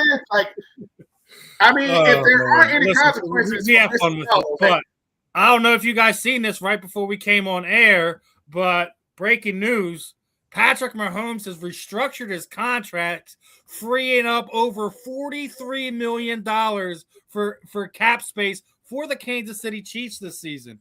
Marvin, me and you talked about this last week. Don't sleep on the Chiefs, right?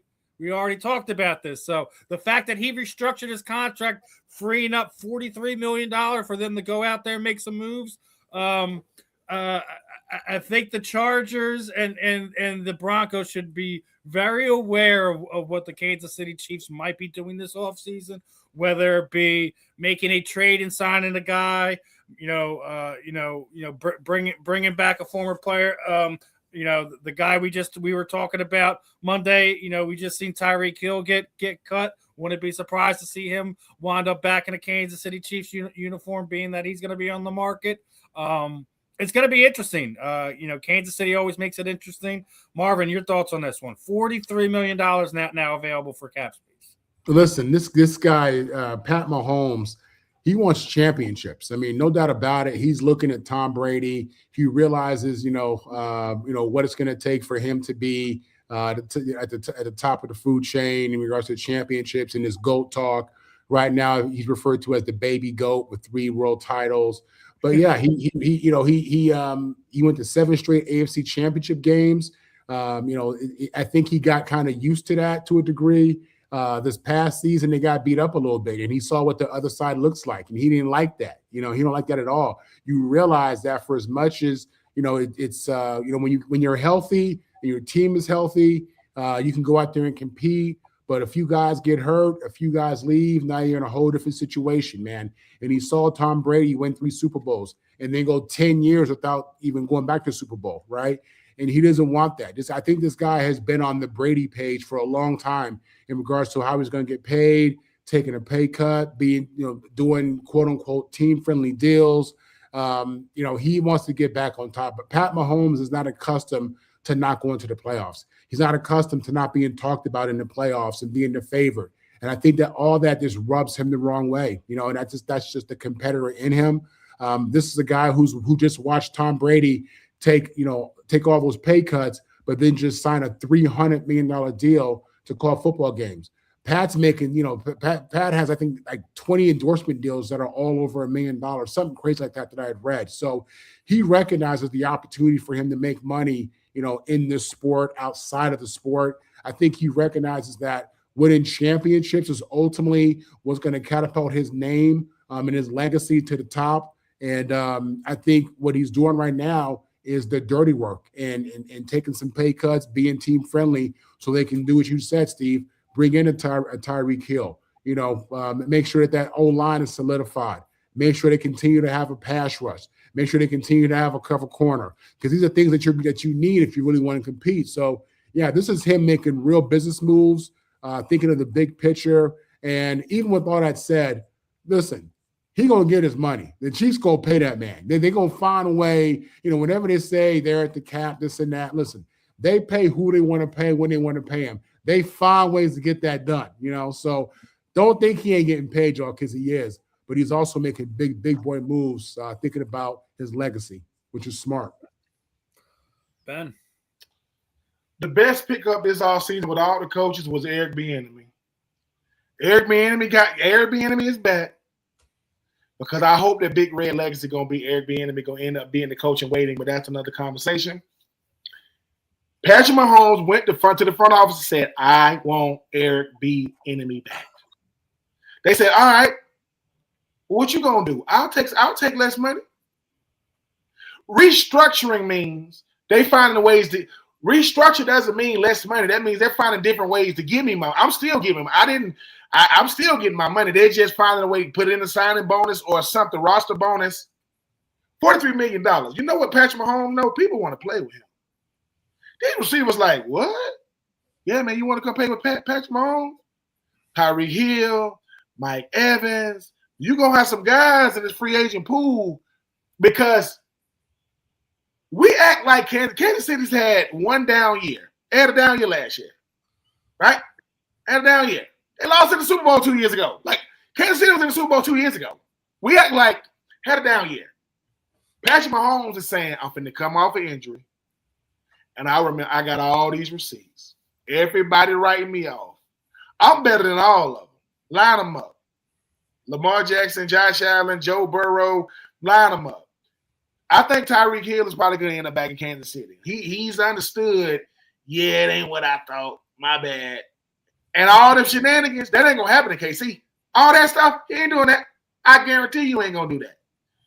Kansas City is at their best when their offense is firing on all cylinders. Nothing against Chris Jones and Trent McDuffie and all them. Cool.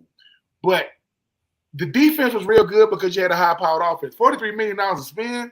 I think Kansas City I don't know when. I think they're moving to Kansas, which, I mean, that's a big deal if you're from Kansas, I guess. But I think that Patrick Mahomes is showing how much of a chess player he really is. He's saying, look, man, most of these guys only got regular season success. They got MVPs. They got, I'm competing for championships. And if I'm not, that Travis Kelce, he got one more in him. I don't know if he got two more in him. He said, yo, Trav, give me one more. What? Give me one more season. And guess who they want to play?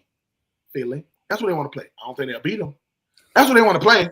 I don't think they'll beat them, but I think because if you are Patrick Mahomes, Patrick Mahomes is what? Considered a top 10 quarterback right now. They like a top 100 quarterbacks list. He like a top 10 QB. Actually, yes, they just did, and there's actually a whole bunch of Eagles quarterbacks on that top 100 list, right? Ron Jaworski's on the list. Jim McMahon's on the list. Jalen Hurts was on the list. Michael Vick was on the list. Donovan McNabb was on the list. Randall Cunningham was on the list.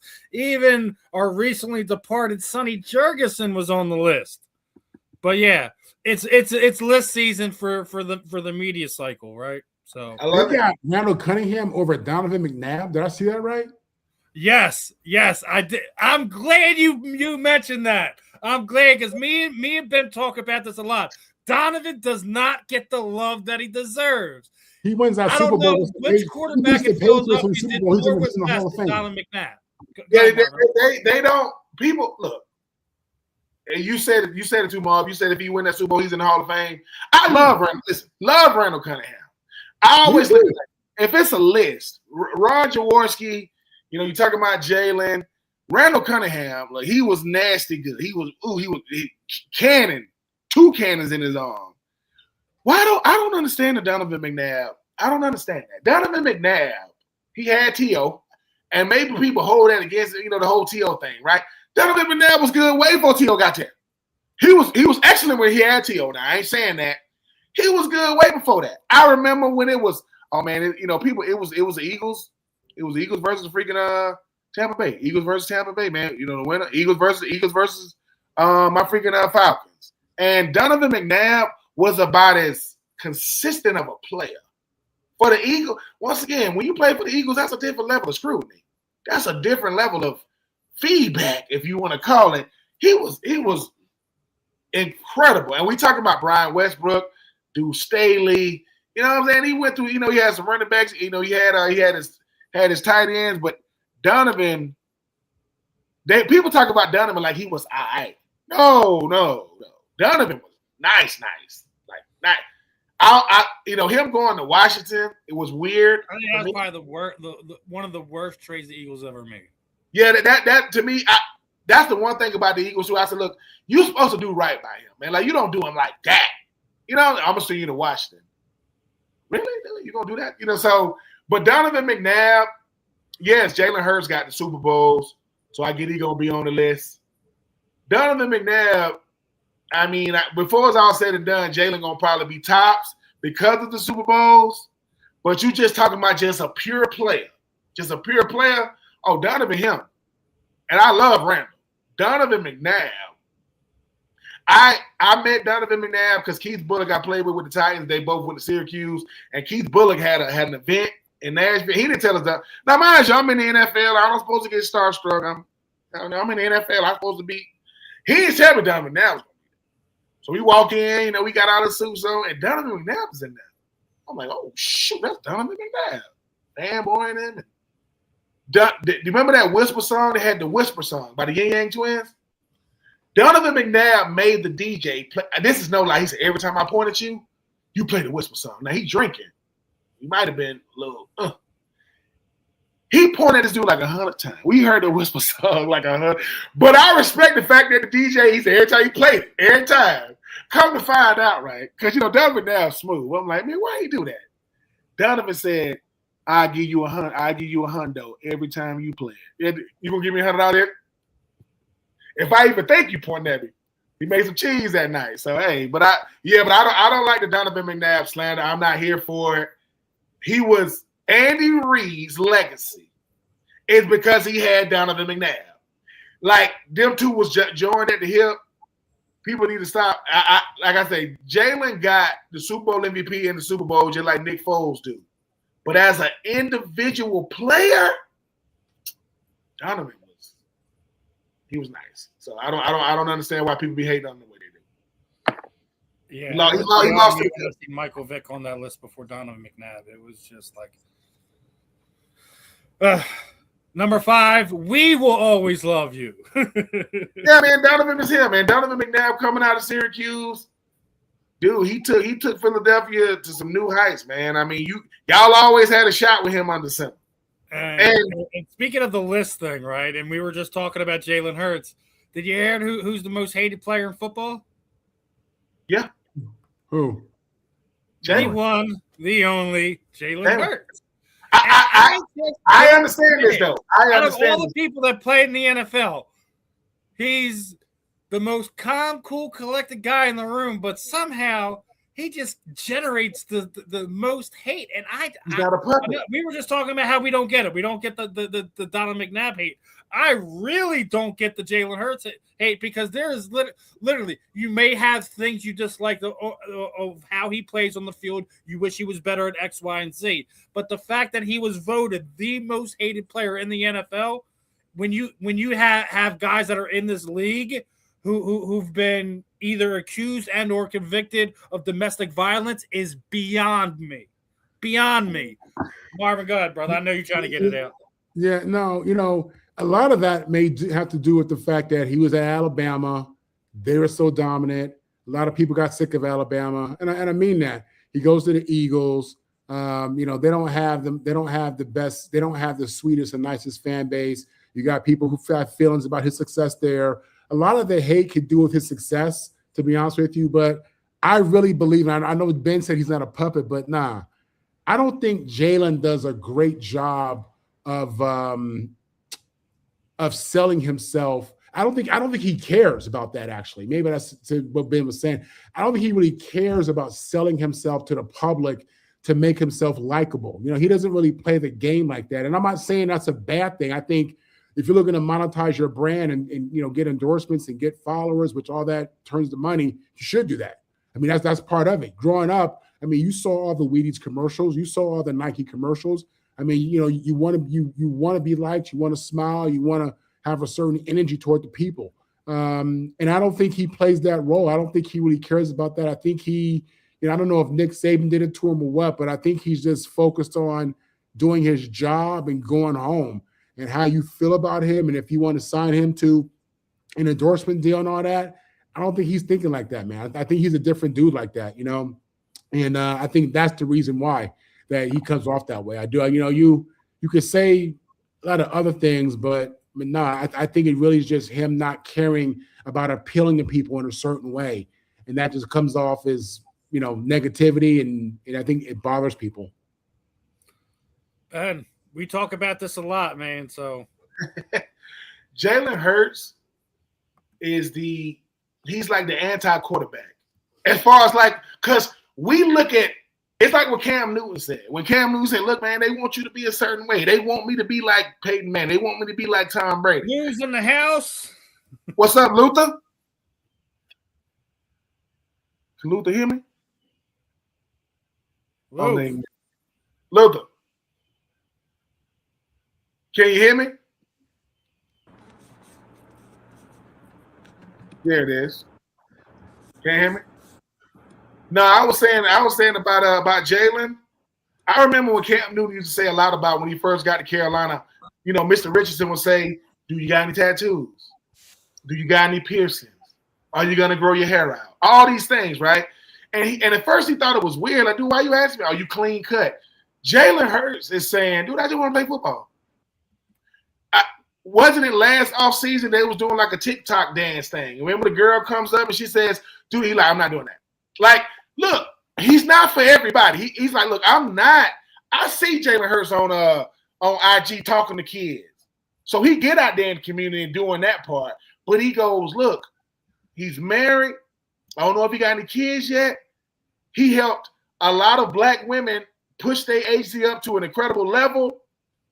And Jalen Hurts is not because he's a starting quarterback for the Philadelphia Eagles and he beats most people he played. That's what they ain't gonna just say, dude, he beats us. What? And he was beating you before Saquon got there, right? He was beating, so don't act it's because of Saquon. And I think Jalen Hurts would have it no other way. I'm on y'all mind like that. I'm the most hated. I'm the most hated player in the NFL. Once again, ain't no surveys on this though, Marv. Ain't no surveys on this. Who voted? Let's try this again. Luther, can you hear us this last time? I can now. Also, Luther, man, we talking about your boy being the most hated player in the NFL, Jalen Hurts. Ain't that crazy? Like, is that hated by the players? I think it was fan voting. I don't think it was Yeah. players. I think it was a fan vote. Well, people usually hate successful people. You know what I'm saying? People hate successful people who don't get in trouble, who are good looking. They got to find a way. I've heard people say he's too perfect, right? So that's why they're hating on him. For me, I'm like, I'm kind of baffled. Like, what the hell has he done? Like, you know what's funny? How people love the you'll see the little memes with the thug in the street, and then the guy driving home from work who's an engineer, and the girl picks the thug from the street. That's kind of how this is translating to me. They people like the edgy guy, right? I'm trying to figure out what Jalen has done to be hated besides beat other teams. That's really interesting to me. I mean, you might not like who voted for that? I can understand if it was like the Eagles or like the guy. I don't. Really? I don't.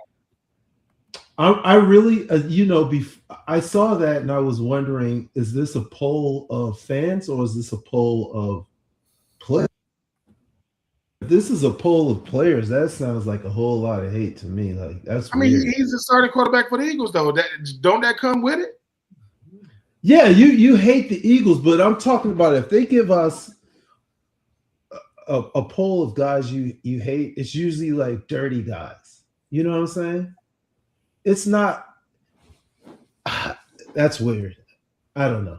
It is, like I said. But maybe to your point, Ben, you're right. Because last year people hate. They hate Patrick because Patrick was 3 out of 4 Super Bowls. So I guess I get it from that point. From that standpoint, it's still weird. People get jealous of success. That's why I was saying. I think people, you look at his time at Alabama. He did well at Oklahoma. He goes to Philly as a second-round pick. He's in 2 Super Bowls. People hate success, and people get jealous. It's weird, man, and that turns into I hate you because you're successful and you're so successful and you've been so successful. And every time you get adversity, you've overcome adversity. I don't like you. It's true because I'm a Tar Heel basketball fan and I hate Duke. I don't hate Wake Forest. They haven't won anything. So there's no reason. People hate Alabama football because Nick was winning everything. Then people, I'm a Clemson football fan. People started hating Clemson football. Who the hell hates Clemson football? We won. South Carolina Gamecock, man. Well, it's just the Gamecocks, of course. That's in state. Tell me who we hate on them.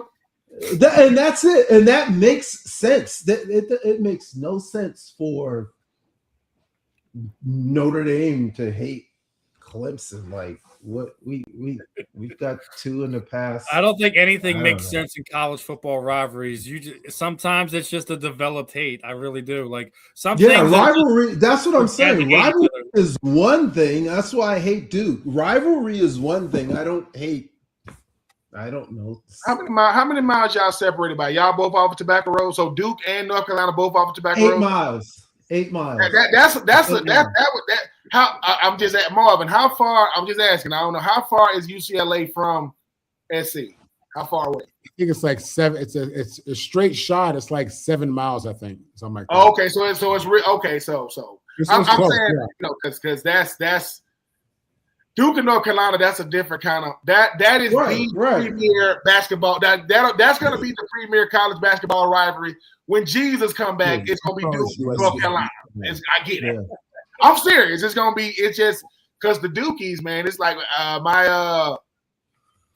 my son's grandfather went to this dude went to South Carolina and North Carolina. He went to both. The stuff he says about Duke players, he'll say stuff like, "Yeah, man, the kind of food they eat." It's like he goes deep. It's embedded. It's so like I'm like, what? Like, yeah, man. Like JJ Redick, like guys like JJ Redick. Like he'll say, "Who names the kid JJ?" Like, what are you talking about? Like, it's just crazy. It's just so I respect when it comes. But when it comes to Jalen Hurts, Jalen Hurts is not who the NFL wanted to be winning like this. It wasn't supposed to be him. It was supposed to be, the other guys. They like Jalen. He ain't gonna stop. And now, because I'm the most hated player. Yeah, okay. Now I'm really coming for y'all. All right, I'm gonna take it out on the NFC East and whoever else on the schedule. Hopefully my Falcons ain't, because we don't really got y'all. Our birds are dirty. Y'all birds fly. So we don't do that. Yeah, and then people wanted Carson Wentz to be the guy. I got to come at you. They wanted Carson Wentz. Yeah. I got to come at you. He made a post, I think it was yesterday, right? Talking about how who's the next chance of going worse the first, and she thinks her Giants are. I think they have a good chance of getting out of worse, but I don't know about first. Basically, Philly's dysfunctional offense, great defense, and we're push extraordinary. Dallas is wasting Dak's prime. I don't disagree with her there. Did not get better with trading Parsons. That's still arguable because we haven't seen what the picks are going to be. Washington, not enough depth to overcome injuries, needs more young talent. I don't disagree with her there. But the fact that you think the New York Giants are going to go worse from first in an NFC East that has Dak Prescott and Jalen Hurts running those teams, I think is kind of foolhardy. Your boy, your girl Nikki needs some help, Ben. What's up, man? No, number one, right? We need to get past this. Did the Giants? Jackson Dart won his first start. Scatterboo run like crazy, right? That's it. Like what? That's literally it. When you talk about the Giants, they got Brian Burns. That was a second team All Pro. Abdul Carter. You need to refresh it. You need to be looking at different stuff when you're in meeting rooms, young man. I'm just saying you don't gotta look at that during meetings. What are we talking about? Who are the Giants gonna beat consistently? They're not gonna beat the Eagles. They're not gonna beat Dallas. Is Harbaugh going to make that much of a difference? Are they really? Why does he think the NFC East is wide open? If they get help up front and then find an outlet weapon that's not Cam Scatterboo, if they give themselves a good tight end or something. If we didn't change offensive coordinators every year, we'd be in the Super Bowl. If my uncle had, I'm not going to say that on. But if there's a bunch of ifs there. If the Eagles start running better than a JV offense, we'd go 14-3. I mean, if Mm-hmm. Is Harbaugh that much of a difference? Out of all the teams, I don't think the Giants are going to go worse the first. I don't. I think that their prayer could be for a winning season, but not worse the first. I still think I think all three of the teams that are ahead of them, Washington, Dallas, and Philadelphia, are extremely better than them. I don't know about Washington, man. Washington is too old. It could be for real, especially with stealing one of the coordinators from here in Philadelphia. So we have to see what they're going to be when it comes down to it. But they're like the Mets. The Mets met the Cowboys. The Cowboys are going to fall apart when it comes to December and January, regardless. Giants won 4 games. They won 4 games. What are we talking about? I already said your girl Nikki needs some help, brother. You need. I get it. Jackson Dart makes people. He sells tickets, right? He's excited. Jackson Dart needs to learn how to slide. He will last the whole season if he don't slide. Exactly. I wish he could Gatorade out of cleats, right? Malik Neighbors is really, really good, but once again, there was 3 first-team All-Pros. 2 of them play for Philly. 2 of them out of the first-team All-Pros, right? Blankenship and those guys in the back end. You cannot beat the Eagles if you cannot score every quarter. Jackson Dart, he ain't going to make it in 2026. I don't know who told him, hey, man, they ain't hit me that hard. All right, they're going to knock your whole soul out your body. Then they're going to knock it out too. So I understand the exciting doesn't mean winning. That's not the same thing. You can be very excited, man. You play for the Giants, biggest media market in the world. You won 4 games. So I don't with Kayvon Thibodeau. Like this, her post was about a team going from worst to first. I don't think there's a single team that that had the worst record in their division is going to be a first place team this season. I don't think there's going to be a single one. Not unless you got a coach. Coaches will win games consistently in the NFL, not players. You got to have a coach. And what is the culture of the Giants? They the Giants. They what? Like Eli Manning is in consideration to be a Hall of Famer because his last name is Manning and he beat the GOAT twice. What about in the regular season? Some of this stuff is crazy, man. And he was a part of the 04 class with me. I like the Giants. Now, what they really trying to do is my Titans. Look. The NFC South was won at 8-9. That's who won it. 8-9, 8-9, 8-9. So you're on mute. You're on mute. No, he's not on mute for whatever reason. We can't hear him again. Oh, okay. Because I just looked to see if he was. I'm like, no, he's not on mute. And guess what? I've heard a little birdie that said Kyler Murray might be a Jet this offseason. I could be. Man, here we go. I'm just saying. Yeah. I mean, Marvin, like, I don't get excited about it. Look. Nah, I mean, Kyler would be, an upgrade. I think he's a good player. I just think we have leadership problems, and I hate to say that. I think we have leadership problems, and until we figure that out, I'm watching the Patriots, hire a new head coach, and within 1 year they in the Super Bowl. You know what I'm saying? And it's just that probably hurts too, right? Man, that crushes me. It crushes me. The Jets. Listen, I went hard for my boy AG. I love AG as a player. Never met him. I never met him personally. All I see, he seems like he's a real solid dude, man. But Kyler Murray, I don't think Kyler Murray fixes all of our issues. I'm not saying he fixes it. I'm just saying I would take him though. I would take him because we have a decent O-line. We have a running back. We have a receiver. Y'all got how many? Hold on. Y'all got 2 first-round picks from Indy, right? Yeah, we got some draft capital. We got draft capital. What y'all got for Quinnen? Our D lineman, I forgot what we got for him. But 2 first-round picks. Yeah, it may have been a first. I forgot what it was, man. But we got draft capital. Y'all got a lot of bargaining chips in this first round. That's all I'm saying. Y'all got some money. Y'all got a little maneuvering capability. I'm gonna be honest, man. Part of me, I don't know if Jacoby Brissett would be the better pick while we try to figure that out because we're not gonna get Fernando Mendoza. I think the quarterbacks maybe next year in the draft maybe I don't know. Mac Jones? You want Mac Jones? I would take Mac Jones over both our guys now. Over Justin Fields and Tyrod Taylor. Yes, and I like Justin Fields is not going to be a Jet in 2026. They're not doing that. They're gonna eat that money. It's only like $10 million though. They only gave him like $10 million. He holds the ball too long, man. He be acting skittish, and I was rooting for Justin. I like Justin. I support the brother. You know what I'm saying? But he ain't it. And I hate it breaks my heart to say he ain't it. Yeah, man. Look at a certain point, Marv. Listen. Once again, we have an agency called the Common Sense Competition Committee, to where we just give you common sense. We're in the meeting. We're saying, Justin, everybody walk out. Justin, listen, we love you, right? That ain't it. That ain't it. So Now we were talking about this high school a few weeks ago, right? We were talking to AMGM Academy.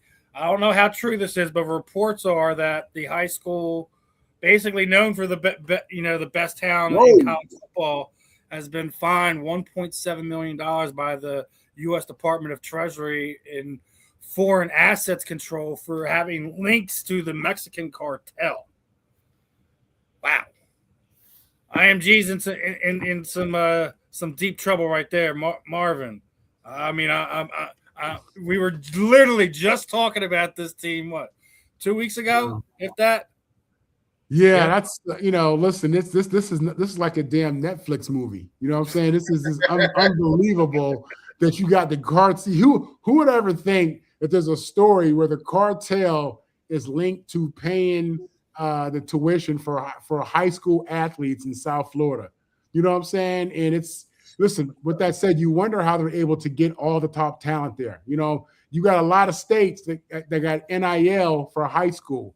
I think Florida's one of them. So if you backed by the cartel and you want to get some kid out of Arizona, get some kid out of Washington, get some kid out of you think he coming? Oh, he coming. Yeah, you're gonna get that kid. Yeah, you gonna get that. I mean, look. First, listen. The first phone call is, I don't think my son want to come. I don't think you heard me. What? Oh yeah, he'll be there. You notice they said Mexican drug cartel. They didn't say specifics. I'm not giving you a name. You got to be careful. All right, Luther's trying to fix this. Let's see. Can you wait? No, his mic's on mute.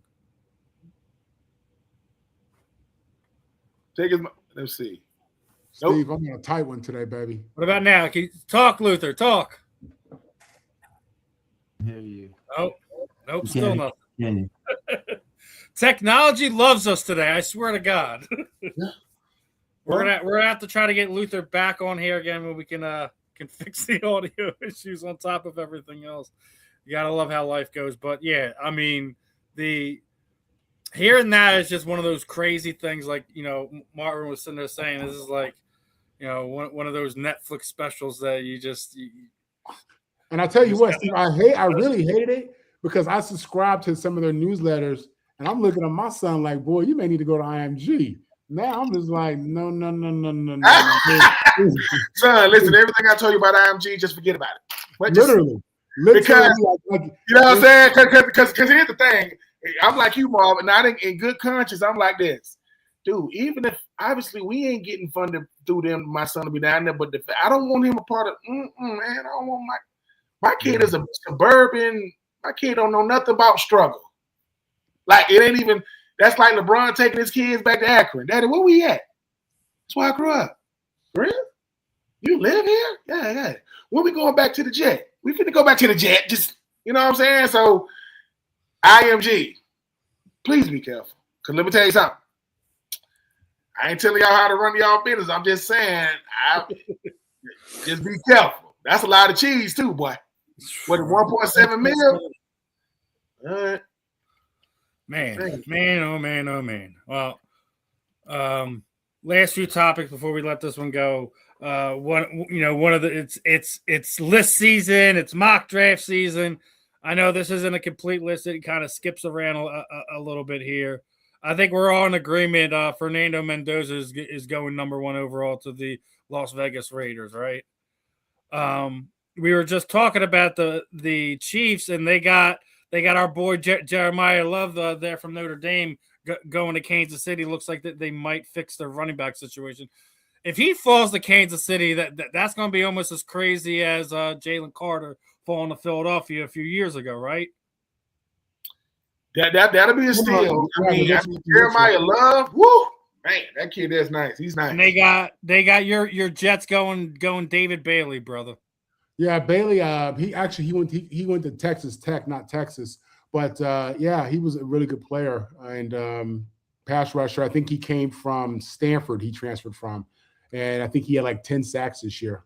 He was a good dude. I would take that. Him, Carnell Tate. Maybe Jeremiah Love if we trade Brees. Jeremiah's the real deal. He ran for 200 yards on USC like it was nothing. Yeah. And they got my Eagles going to get a lineman, which I'm not completely against. You're going to have to replace Lane Johnson at any point in time over the next 2 years. There's rumor that Landon Dickerson could possibly retire. I wouldn't be surprised if they do 2 offensive linemen, considering how shaky the offensive line was this past season.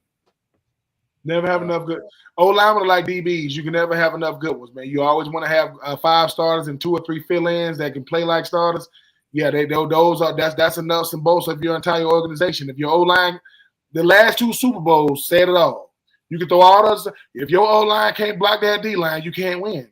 That's literally how the last 2 Super Bowls were won. So all that cute stuff, it comes back to the trenches. They say defense wins championships. The championships are won in the trenches at the end. You look at Seattle, people. It's straight up. They ran the ball and they play defense. Again, we get into all this cute offensive guru and Sean McVays and who can get this guy open. These dudes played 1950s football and win a Super Bowl. They ran the ball and they played hard defense, and that was it. And the quarterback didn't turn the ball over. That's it. Like that's the recipe. That's the game plan. But we make this game so sophisticated and so complicated, and it always comes down to 3 yards in a cloud of dust. Yep. Listen. Let me tell y'all something. Y'all about to piss Marvin off. Marvin, I get so sick. Just run the ball.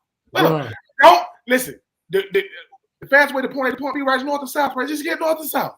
And if they can't block us, they can't win. Yep. Drake made it was like, how many players did they have on defense? They had 11. No, they didn't, man. They had like 14 guys out there. I promise you. It was everywhere. Crazy, man. Crazy.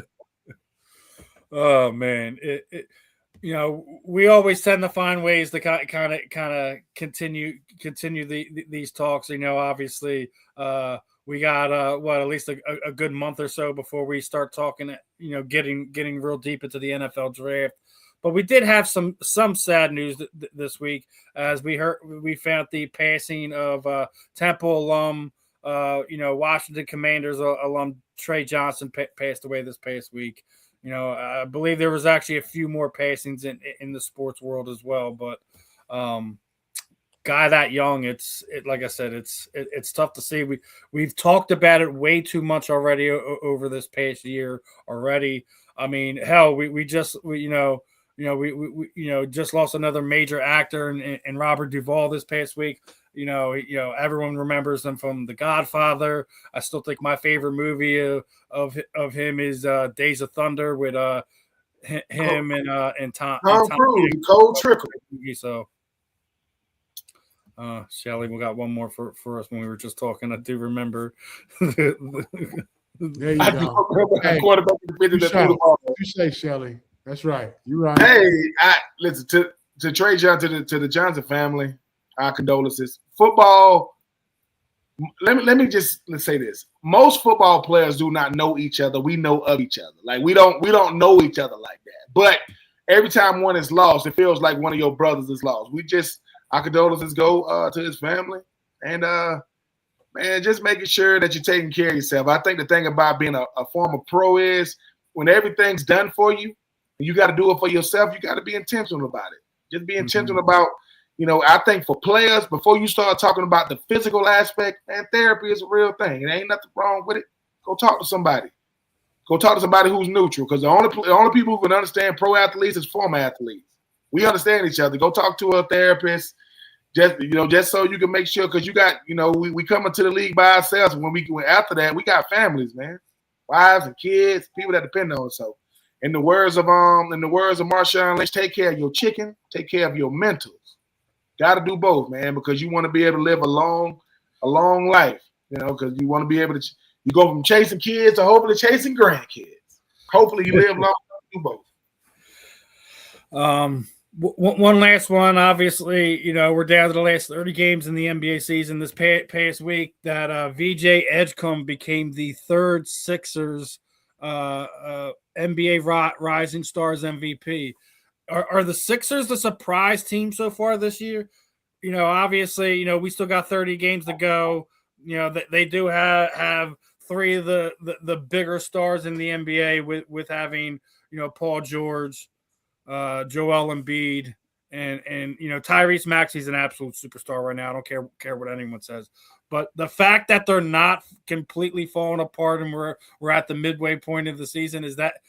Are they not a surprise? Yes. And the process. They haven't fallen apart yet. Okay. The process is finally working, Steve. I don't know. No, don't say it. The process hasn't worked until they get to either an NBA Eastern Conference Finals. Or all right, so can the 76ers take the Philadelphia fan base love and say, look, didn't happen with the Phillies, didn't happen with the Eagles. It's on the 76ers now to go to an Eastern Conference Finals. Oh boy, if that's what we're hoping on, you're gonna sell a lot of alcohol in Philadelphia this year. I'm just saying, man. I think we'll see if they can. With the thing about the 76ers is always the same thing year in and year out. Do you have consistency and do you have sustainability? We know you got talent. Can you maintain it? Can you sustain it? And can you be consistent in doing both? We will see. I will be watching. Because Paul George, still trying to figure out what you got to spend it for, guy. I'm still waiting to see what it was. You got to spend it for 25. Yeah. Don't hold your breath. I don't think they're ever really going to say. But I am honestly surprised. I thought just how the last few years went that there would be no chance that they would even make the playoffs this year. And the fact they are sitting where they are, you're going to have a fresh and healthy Paul George after his 25 game suspension's up. Going to have him in relatively good basketball shape going into the playoffs, I think is an important thing. I still think you have to manage Joel Embiid properly, but VJ Edgecombe, I think for all intents and purposes, I think he's going to be the rookie of the year this year. I know we still got 30 games to go. A lot can happen in 30 games, but I like his chances. I think a lot of fans owe him apology because there was a lot of fans upset when they made that pick. A lot of people thought they were going to use that pick and parlay a trade to go get another player to compete. I'm glad that they didn't. I'm one of those people that owe VJ an apology because that's exactly what I thought was going to happen. It should have happened. Now that you have another guy in the backcourt with Maxey like that, and you had to put yourself in a position where you could trade your previous year's pick, gives you in a nice position. But we'll see what happens over the next 30 games. I have to see it in April. If I'm seeing good basketball from the Sixers in April, then we can say the process will be complete. So, are you telling me that Philadelphia 76ers fan gonna tell Ben Simmons we forgive you now? No, that'll never happen. That'll never happen. It's so bad. All right, listen. We were just talking about Nick Castellanos. You just seen what happened with Nick. Is Ben Simmons the most hated Philadelphia pro sports player ever? Is he the most hated pro sports Philadelphia player ever? Ben Simmons? He's probably on the list. He on the list. He's definitely up there because rightfully so. I mean, what? He was the number 2 overall pick and just he was the number 1. You talk about stealing money, boy. You talk about Ben stealing. Simmons was the number 1 overall pick. Hold on, out of LSU. Yeah, it's definitely one of those things where he was great on the back end playing defense. I thought he was a great assist guy. Just the fact that he could never find his shot, and then the most egregious one was the playoff game. He's underneath the net. All he had to do was lay it up and in, and they win the game and potentially had themselves in a position to go to an Eastern Conference final. Passes the ball, turns it over, and they wound up losing that game. I think is one of the reasons why I think if you talk about everything now, why he's probably is one of the more hated Philadelphia sports figures. I think the other one on top of that is Chip Kelly. He may not be. Oh yeah, I'm sorry. Yeah, of course. That's number 1. Chip Kelly's he's number 1. He's number 1, number 2, number 3. He's the top 5. You got DeMarco Murray with the non-contract sign, and then he wound up going out elsewhere. That was another one. Oh no, that was Frank Gore that did that. I'm sorry, that was Frank Gore. I forgot He's about not here in Philadelphia. Then all of a sudden he did it and went to Buffalo. Chip Kelly, good guy. So I mean, we got a lot of culprits for that here in Philadelphia. But he's the most hated 76ers of all time. Like they can't stand Ben Simmons. Like they don't want to hear about the word process. They're not allowed to say it in schools. They're not allowed to say it around town. They ain't allowed to say it. You don't want to hear it. No, we don't want to hear it, but it's for all within its reasons. But another fun one in the book, way over the time I usually want to go in. Parting thoughts, Marvin. Parting thoughts. Listen, football is over. This is my time. I mean, you're talking about the Sixers and stuff, and as you were asking those questions, I was telling myself, Marv, it's time to dive into basketball. They just had the All-Star break. So I'm serious. That's how I go about it. The Super Bowl is over.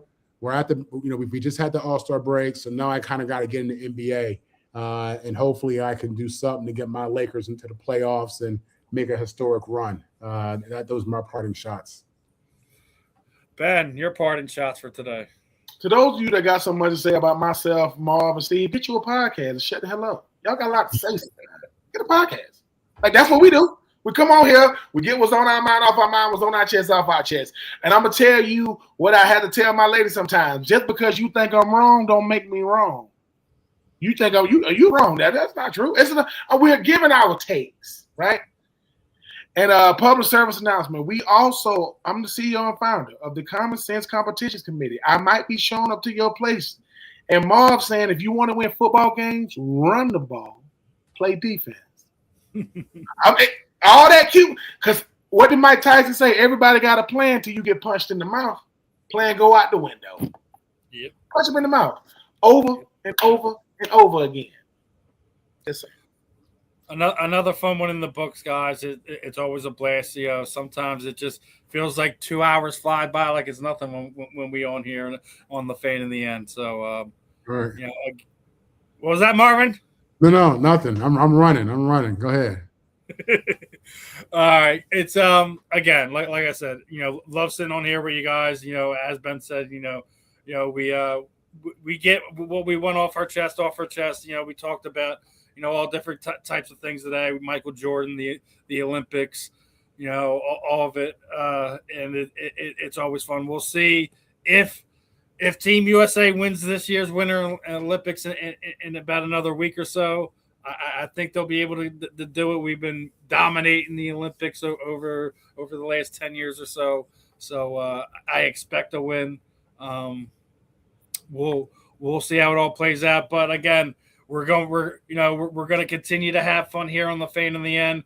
Non-football season or not, we always find a way to kind of have fun, make fun of these silly lists that these people come out with. Again, guys, you got to put some respect on Donnie's name. The fact that you have Michael Vick over Donovan McNabb is beyond me. Michael Vick was a game changer. Don't get me wrong, but Donovan McNabb was, I still think, one of the more underestimated quarterbacks over the past century and a half. It's just okay. Steve, second parting shot. I don't have a problem with them putting Vick over McNabb. I have a problem with them putting Randall Cunningham over McNabb. But we can talk about that later on.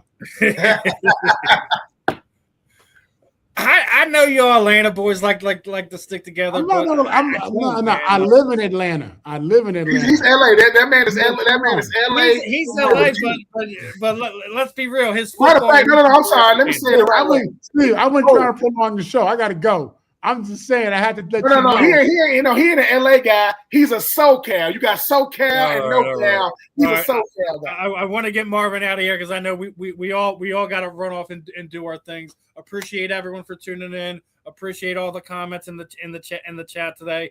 Big shout out to Shelly Van Brocklin for the comments. She was engaged a lot with us today. Want to give her some love.